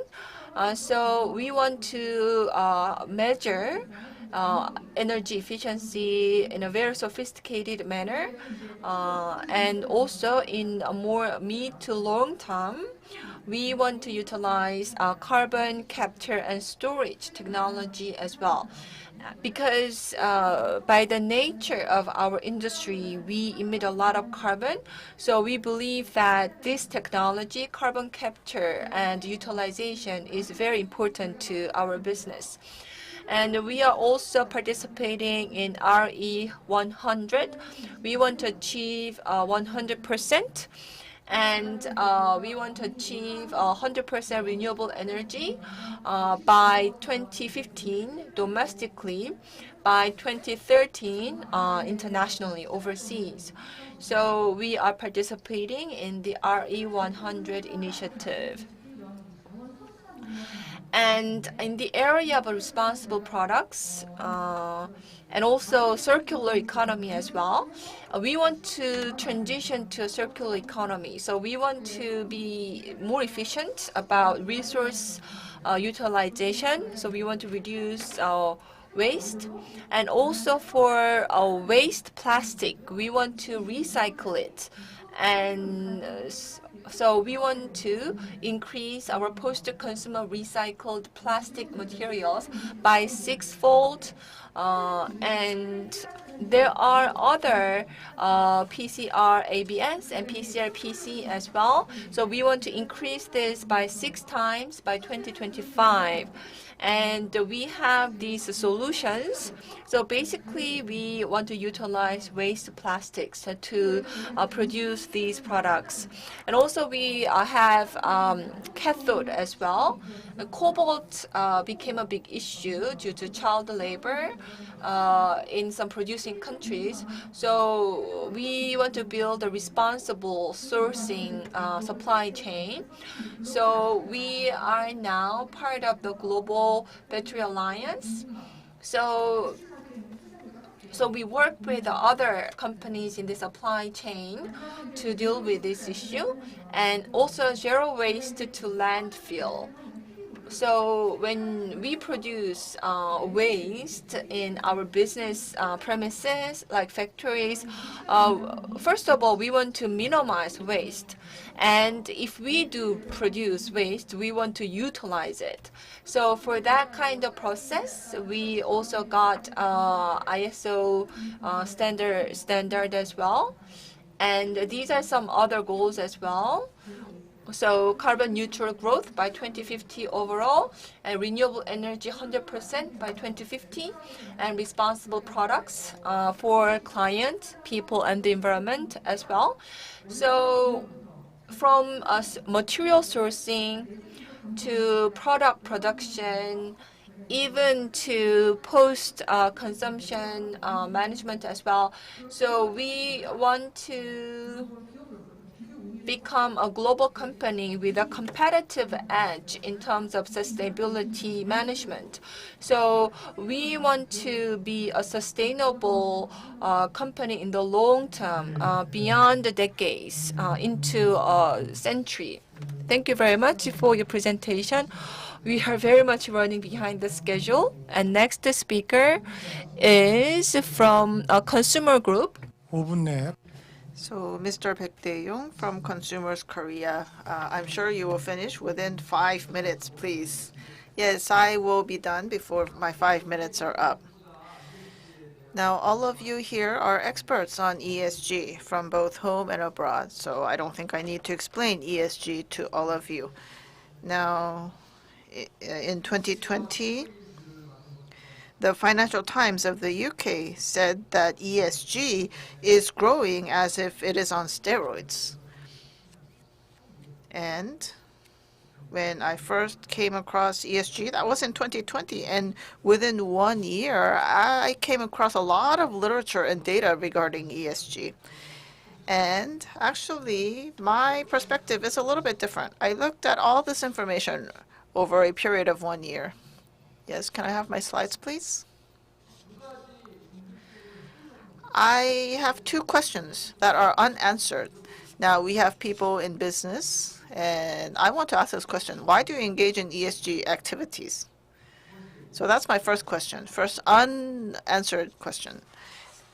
And second, will ESG be successful? Now, as Mr. Na has pointed out, the ESG that we have currently has the perspective of a finance or capital market. And I think Mr. Na was very on point. So I look at all the literature, the information, and all the companies are engaging ESG because they want more investment, more funds from the investors.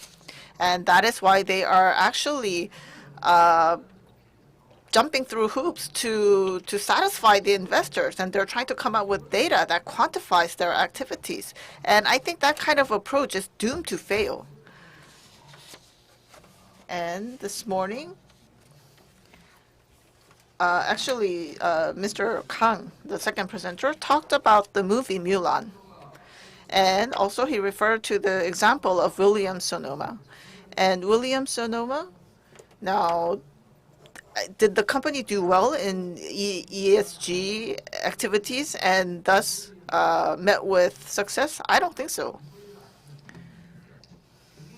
So we have Involi, an influencer. If you know this influencer, you're in the younger generation. And so this influencer has a revenue of 100 billion. However, because of pumpkin juice sales, there was a lot of complaints from the customers, and the complaints were not dealt with correctly. And this influencer was doomed. Now, if this influencer worked hard on ESG, would he or she still be successful? I don't think so. So I think we have to think seriously about the first question. Now, ESG activities, you're not doing this to satisfy the investors. You're engaging in ESG actions, and you should be engaged in ESG actions in order to be loved by your customers, the consumers. And I think we're putting the cart in front of the horse. The businesses have to work hard in order to be loved by the consumers. So what should you do? Well, we have to work on all the factors that are part of ESG. You should not be engaged in ESG activities just to get investment from the capital market. And so, will ESG be successful in the future? If it is in the current format, I believe that it will not be the future. It will just be a fad, like a tsunami that sweeps over us and then is gone. And so businesses need to satisfy not only investors, but also consumers. So the focus should be on consumers. And unless that happens, I believe that ESG will not be the future, but just a fad. And so this is my answer to the questions that I have posed to you. You have to engage in ESG, not for just the investors, but for the consumers and the customers. And so you should be clear about why you are engaging in ESG activities. So Williams-Sonoma or Involi that is loved by the consumers, Mulan or Disney loved by the consumers, will be successful regardless of their ESG activities. So yes, we need ESG, but we should focus on being a company that is liked and loved by the customers. And once that happens, you will have all the investment that you need. Thank you. Yes, thank you very much for being on time. So yes, I think you love the audience and you have the love of the audience. And the last speaker is going to be Secretary General So Hee Kim from Climate Change Center. But before that,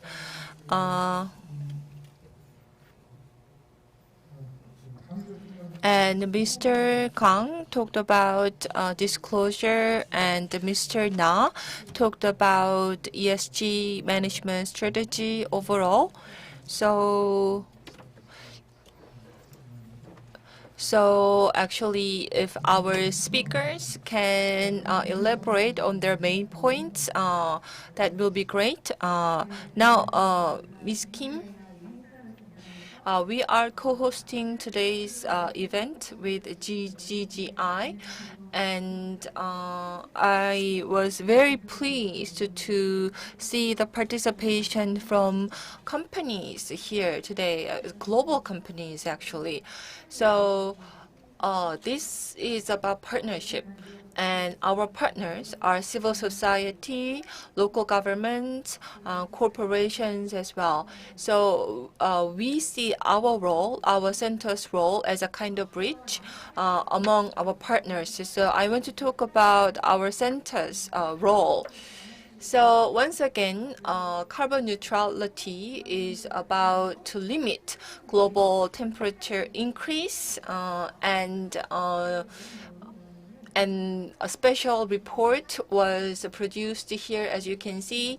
So we are going to achieve net zero by 2050, and also we are going to limit the global temperature increase to within 1.5 Celsius. A lot of countries are participating in the net zero initiative, Korea being one of them, and also a lot of corporations as well. Why are we doing this? Local government, civil society, and these played an important role in actually pushing national government to make a commitment to this vision. So the agreement signatory countries, the government's efforts were not enough to achieve this goal. So we've been emphasizing the role of non-government actors, including civil society, corporations, and local government as well. This is how we view ESG. So we think that this is basically reshaping capitalism, and capitalism made a positive contribution, huge contribution to the humanity in terms of a better quality of life. But there were downsides to capitalism as well. For example, many species are endangered, and also environment is compromised as well, and climate change and inequality. So here we focus on two major downside issues: climate change and inequality. So to solve these issues, we need to reshape capitalism to include these 5 areas. One, stakeholder needs to be put forward ahead of shareholders, and also more a long-term view needs to be adopted rather than near-term. We need to be more responsible for ecosystem. We need to be held accountable to our rhetoric. So we cannot just stop at saying all the right things. And what about ESG in more details? So ESG, companies have been aware of ESG and have been feeling the need for that, but it involves financial investment. So company has been reluctant to embrace this concept. But now we can no longer delay this, and also we now have principles such as polluters pay principle. So now, carbon pricing was one effort. So carbon pricing needs to be applied to all sectors. This has been talked about for a long time. And for example, Professor Mulang Nodwa here, he talked about 20% of carbon pricing. Bloomberg talked about up to $120 per ton of carbon emission. So basically, it means that companies need to measure how much carbon they emit, and they need to put a price tag on it. then what has been the role of the civil society so far? As you can see on the slide here, so the civil society has been pushing, basically pushing corporations to adopt ESG values and to adopt sustainable management. In the past, the companies would produce ESG brochure to promote their company corporate image, but now ESG really needs to be an essential part of corporate management. And we've been pushing companies in this direction. So ESG washing, for example, we want to monitor companies' ESG washing. And we also kind of run a collaboration platform between private sector companies and the civil society and other stakeholders as well. So we will be in the front row seat, keeping eye on how companies are being responsible for their words. Thank you very much for your presentation. So you talked about the role of the civil society and civil society's perspective on ESG, and we also heard from consumers group representative as well. So what kind of ESG indicators need to be established? So how can we measure ESG and how can we disclose ESG? So if you can actually address that, Mr. Kang, that will be great. And also civil society, the role of civil society or citizens. What should be the role of the citizens? So sometimes citizens, they want to take part, but they don't know what kind of role they can play. So maybe we need to educate them a little. So what kind of education needs to be given, for example, to college students? ESG is not part of regular curriculum at college. Of course, some schools offer ESG courses, classes outside the regular curriculum, but how can we prepare educational content? And also one more, we don't have a local government representation here for this session, but if you can comment on the local government role as well. So corporate indicators. So disclosure, regarding disclosure. So who would like to go first in addressing this issue? 예, LG 쪽에서 먼저 해주시겠습니다. Okay, LG from LG. Regarding measurement, well, there are some legally binding measurement.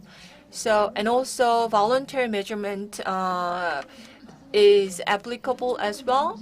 So, greenhouse gas emission, we need to draft our statement.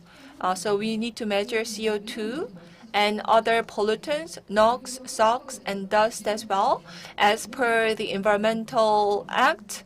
So telemonitoring system. So basically, real-time measurement is now in place. And greenhouse gas emission, if we can measure that, monitor that in real time, that will be really great. And we are now trying to find a way to do that using digital technology, for example. And LCA, we are trying to introduce LCA system. It's requested by our clients, and also embedded carbon needs to be reduced as well. Here we are talking about not just our own products. We talk about the more carbon emission in the upstream from our vendors as well. Regarding disclosure, we produce sustainability report, including various indicators, but these indicators need to be more fine-tuned, of course. I talked about our 6 main areas that we are focused on. So we are thinking about how better to measure these areas, and also carbon disclosure project. And we are pursuing this project to disclose our carbon usage, water usage as well. There's an EcoBody platform. It's the name of the platform. It includes our client companies and our suppliers as well. And this platform includes governance disclosure as well. 고맙습니다. Yes, thank you very much. You talked about carbon footprint, eco footprint. And yes, from SK, what are you doing? And there was, yes, something interesting, happy habit. So can you maybe go into the details? And also, I have a question to all the discussants and the presenters. We're talking about waste plastic, and that's very important to protect our environment. So now, how do you use the waste plastic as a resource? So do you have some sort of technology to reuse the waste plastic? So first, yes, the disclosure and the measurement. Mr. Lee. Well, actually, what we have is quite similar to what was just said by Ms. Chong. Now, what is different is this. Now, we use a lot of power, and that takes up about 95% of our carbon emission. And so we made an inventory system, and we look at the different elements. And we are checking all elements that use power. And we carry out monitoring and measurement. So it could be by the region, or it could be by equipment, and we try to look for savings. And also, by using AI technology, we can save a lot of power. So by using this inventory system, we can engage in these activities and saving. And as for additional allocations, yes, we are considering these other ideas. Now, as for disclosure, it's in the same vein. Now, as for SR, through SR, we disclose what we're doing, and we have Morgan Stanley and Dow Jones, and also the Korean Governance Initiative, and we have to respond to their requests. And thus, we make measurements, and we are disclosing the details. Now, we disclose not only what we do well, but also our shortcomings. Now, in the past, we tended to just disclose what we were doing well and hide our shortcomings, but we're not doing that. And as for ESG, for Part E, we always have a negative score. It just cannot be helped because we just use a lot of power. And so we have to offset this negative figure, and that is why we're working extra hard on S and also G. Yes, you talked about your inventory system and your efforts. Now we will hear from POSCO.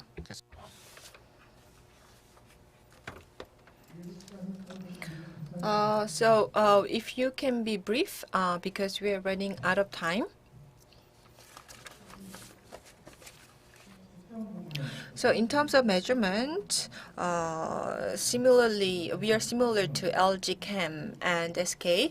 So we measure what's legally bound to be measured, and also we have our own measurement for water, air pollution, pollutant as well, and environmental investment is what we also study. For example, we want to see how much investment went into the environment and what was the outcome of that investment in terms of pollutant reduction, for example, and also energy efficiency as well. We try to measure the input cost and also the outcome, the energy efficiency improvement. And we also want to see how much investment was made at factory level, and also carbon credit for this well. So we have a very detailed measurement policy so that it's easy for people to understand the elements of our business, ESG elements of our business. Thank you very much. So we heard from 3 companies about measurement and disclosure, and the civil society is also very important.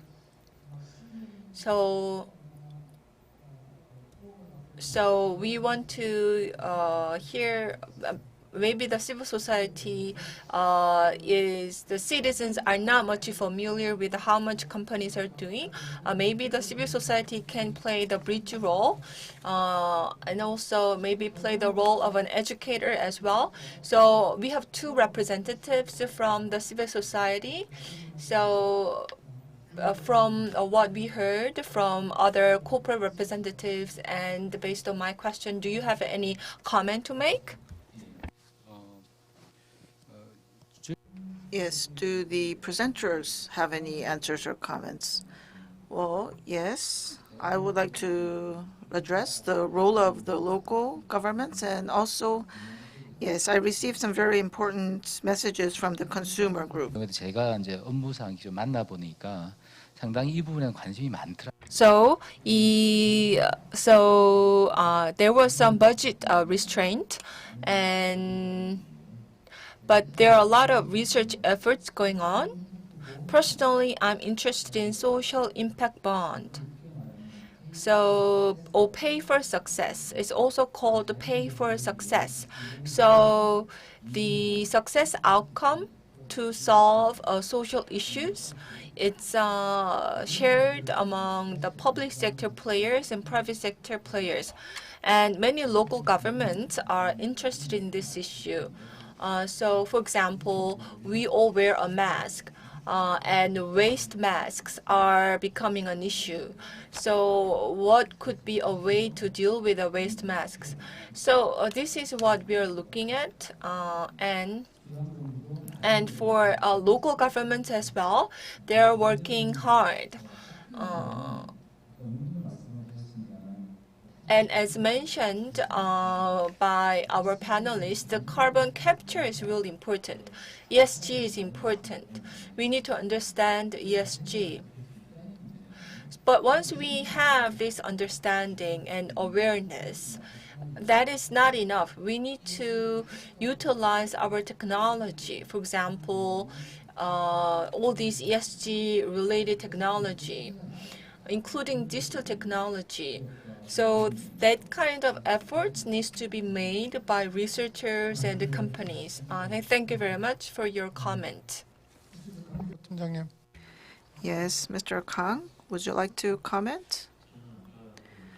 Well, I was listening to the panelists. In relation to their comments, I would like to briefly give my private opinion, my own opinion.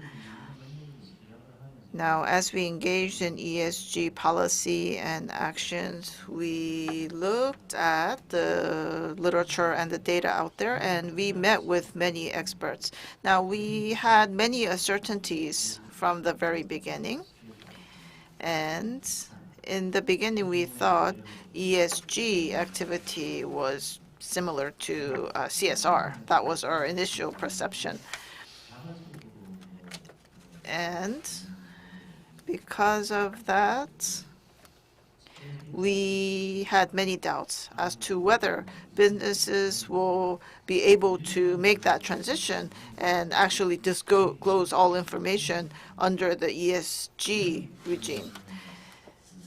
However, having been engaged in ESG policy team for several years, well, as Adam Smith has said, we have economic activity and all the actors seek their own profit, but that can lead to social benefit. That can create social benefit. And I think that concept can be applied to the ESG. And of course, the quote from Adam Smith comes from The Wealth of Nations.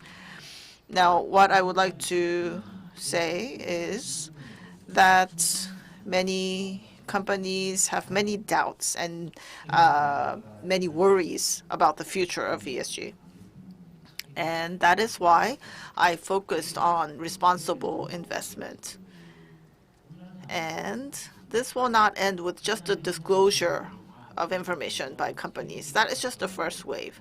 And the disclosure will lead to ongoing communication with the entities engaging in responsible investment.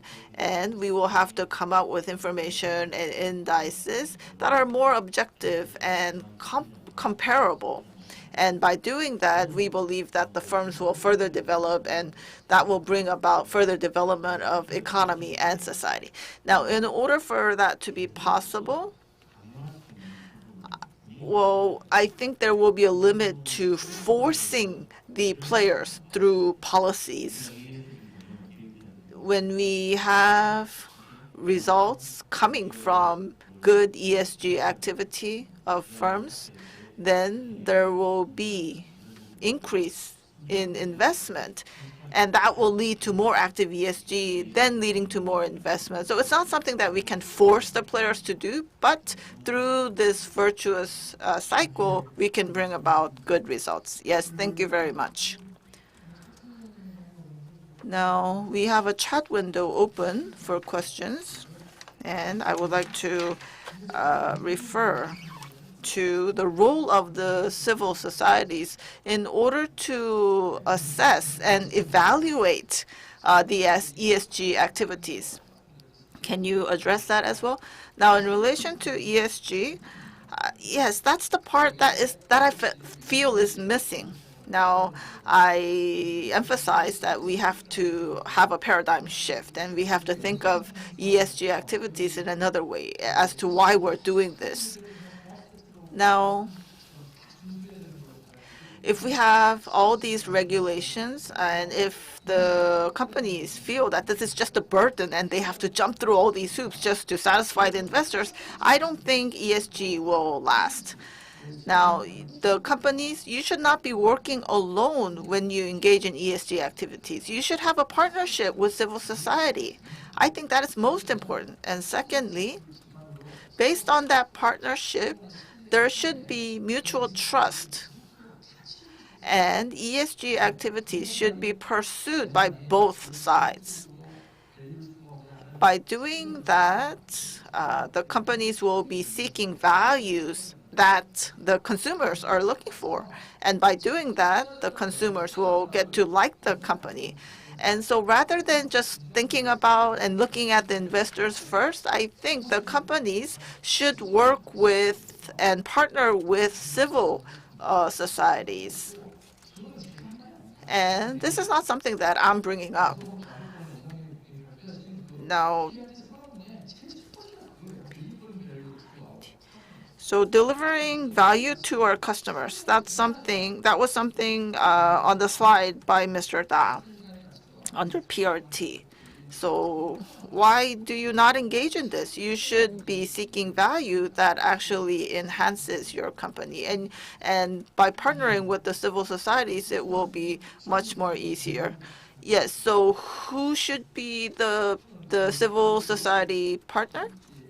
Well, that will depend on what type of business the company is in. It could be an environmental group, it could be a consumer group, it could be a group like CCC. So it really depends. Or you could involve many different civil groups. And I believe that the companies need to be open-minded. That's most important. Yes, Ms. Kim. Yes, ESG validation. Well, if we have an index, that will make it easier, but already MOTI has ESG evaluation for Korean companies, and Korean companies are working hard to comply. So I guess in a way, Korean companies are feeling kind of ESG fatigue. Already, large Korean companies are trying to comply. So rather than additional validation responsibilities, I guess we need to. I think we are going to have a phased roadmap, but we are working with the MGCT, and because they are MZ generation. So it's because they're our future customers, and they're very aware of this issue. They want to know more about this issue, but this issue is changing rapidly. So in that sense, college kind of fails to educate the young people. So we are receiving a lot of requests from MZ generation about this issue. So maybe we can, so we are now actively communicating with the young students online and offline. So these young students, they are very keenly interested in this issue. They study about these issues on their own, and they're learning about this issue, sadly, not from classroom, but through their own study. So I hope that our education system can catch up with these changes in the world. And if that is done, then companies also, when they disclose their sustainability report, I believe the fact that they are writing and disclosing sustainability report, it means that they're committed to this. But there's still many companies who are not disclosing data. So water, waste, fine dust, all these 5 items, still many companies are not disclosing. But MZ generation, young consumers, they want to know about these data from companies because that affects their purchase decision. So I think if companies participate more, the sustainability report is going to be much better in terms of quality and quantity. Yes, I am a university professor, so yes, I was listening to your comment about the lack of education in universities. But it is difficult. We have the academic criteria, the major centering around majors, and in universities, it is very difficult to change the curriculum. There's conflict of interest and many stakeholders. However, we have non-curricular lectures and programs. And we also consider contribution to the local community, and we have many volunteering activities carried out by college students. And so through these diverse activities, not just university lectures, I think we can teach this concept. Also regarding the generation, narrowing the gap, and we are referring to the MZ generation. And yes, I have to work on narrowing this gap, and I think we have to change the way of dialogue as well, because we have the value and the method of communication employed by MZ generations, and I think we have to learn their way of communicating. Well, regarding universities, I have a comment. ESG를 하고 있습니다. So American universities are actually already offering ESG education.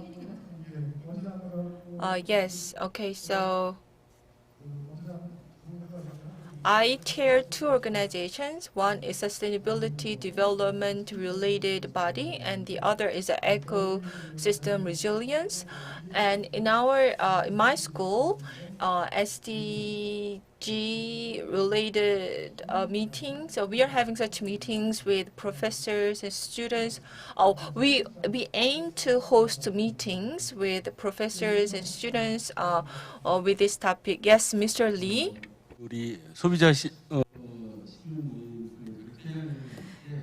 Now, I would like to make a comment to Mr. Peck from Consumers Korea.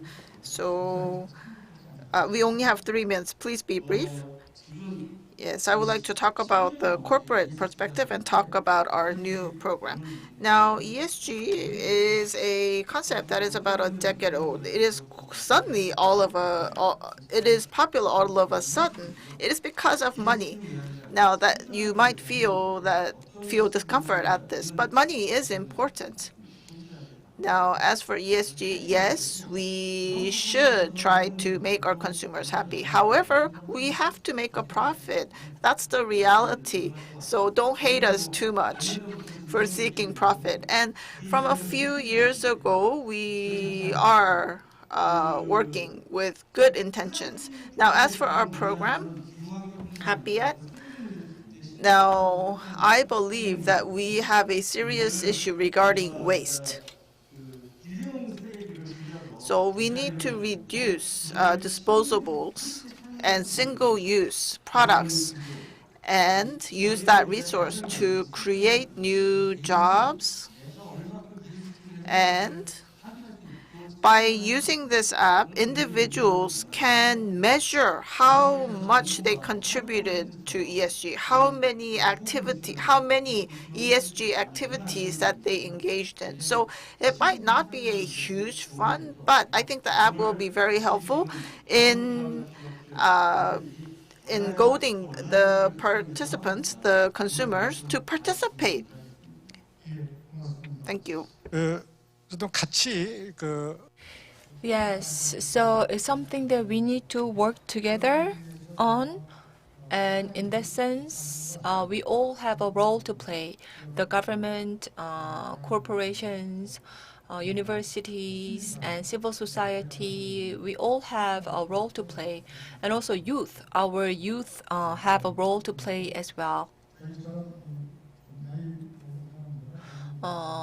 And also maybe people like me, people of my age, maybe need to have a better ways to communicate with the younger generation. We talked about waste issue and energy as well, how to use waste as an energy source. That's important. I think I want to mention AI because AI was mentioned in our chat. So we talked about ICT, AI, and these are all very emerging technologies. So how can we link these technologies to ESG? So for example, performance indicators, maybe AI can be used to measure the indicator, or AI can be used to make energy consumption efficient. A lot of young people are interested in AI and big data, and many universities, they are now establishing curriculum for big data, data analytics as well. So any comment for this issue? Any quick comment from anyone? Well, regarding assessment and evaluation, there was a recent example. So there are about 20 institutes in Korea that carry out assessment, including governance, and we have Siri as one of those institutes. Now, as our moderator has pointed out, we can utilize AI to evaluate ESG. So there is one firm in Korea that can evaluate ESG using AI. The concept is the following.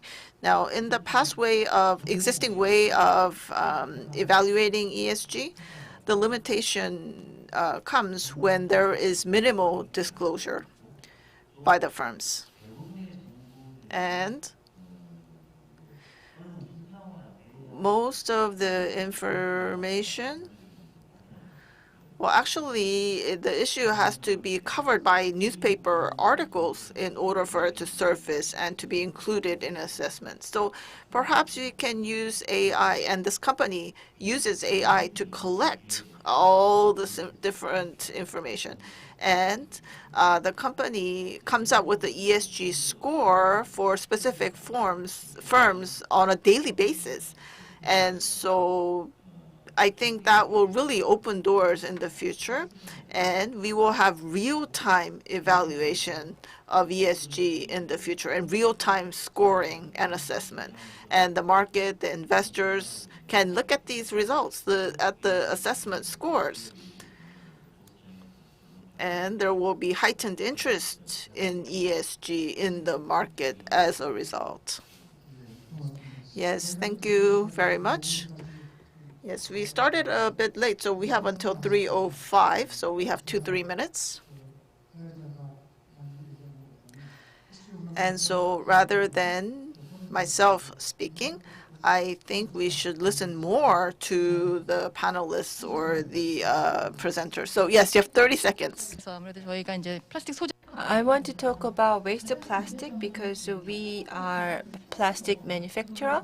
First of all, we need to collect clean waste plastic, and physically we can reuse waste plastic. Chemical recycling is something that we need to do going forward. But the key here is to collect the cleaned plastic waste. So I think it's something that consumers also need to be aware. So when you dispose used plastic, if you can clean it, and then it will be much easier for companies to collect and recycle them. Yes, I serve as a chair at an eco-resilience system. So we actually have a forum for zero waste village. So we talked about plastic usage. So sometimes even consumers are doing great job in terms of cleaning plastic waste and also and disposing it separately, but sometimes small-scale collectors fail to do their job. SK그룹은 제가 Now, I like SK Group, and I know that they are doing a great job. However, I was coming from a perspective of looking at all companies, not just a company that is doing very well. Now, we have Consumers International, CI. It is under the UN. And in such a global organization, they are actually sharing these issues. And this year's issue has to do with plastics. And of course, ESG is a global issue as well. And the firms and the civil organizations, civil societies, if you partner together, you can bring about more meaningful success and end results because these are global issues.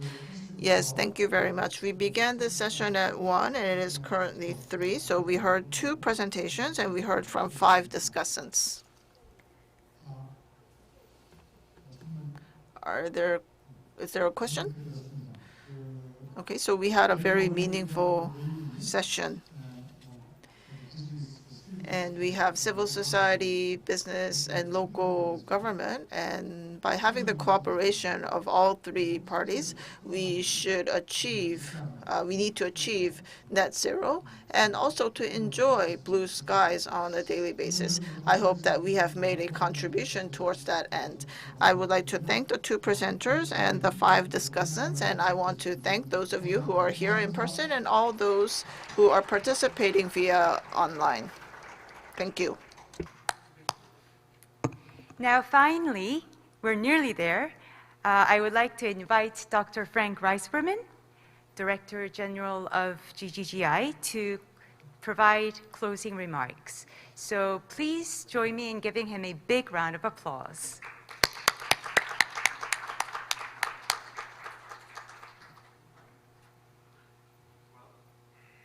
Thank you for all of you who are still here, and maybe those of you who are following online. I wanted to close with a little somewhat personal story. I was thinking back when I was listening to this to September 2019. That's not that long ago, but it feels a very long time ago, pre-COVID pandemic. I was at the UN General Assembly, and a few things happened. I actually got to listen to Greta Thunberg at the end of the school strike for climate, and she made an impassioned speech to the world leaders, accusing them of not doing enough. And indeed, 2019 was the first year when we had people out in the street, particularly in Europe after the heat waves, demanding climate action. And the UK Parliament adopted a climate law, for instance. There was also an election in Denmark in 2019 that elected a young female progressive prime minister, and very shortly after she came to power, she adopted 70% emission reduction by 2030. And amazingly, it was accepted by Parliament with support from the government and the opposition, and the support from the private sector. Very impressive. She was in New York explaining how she could promise 70%, not because she knew how to do it, but because it was necessary. And companies were right behind her, including pension funds, saying we're going to put our money here because this is in the interest of our pensioners. They need to have a sustainable future as well. And the third fact was President Moon was there and he accepted the baton from the Danish Prime Minister to organize the P4G summit that we are having here now. Actually, I came home here in Seoul very energized, and we had a number of other meetings as every year in Seoul. And to be honest, there was very little energy around this subject. People didn't think, I was mostly hearing, oh, it's difficult. We didn't think the government was going to make any major commitments.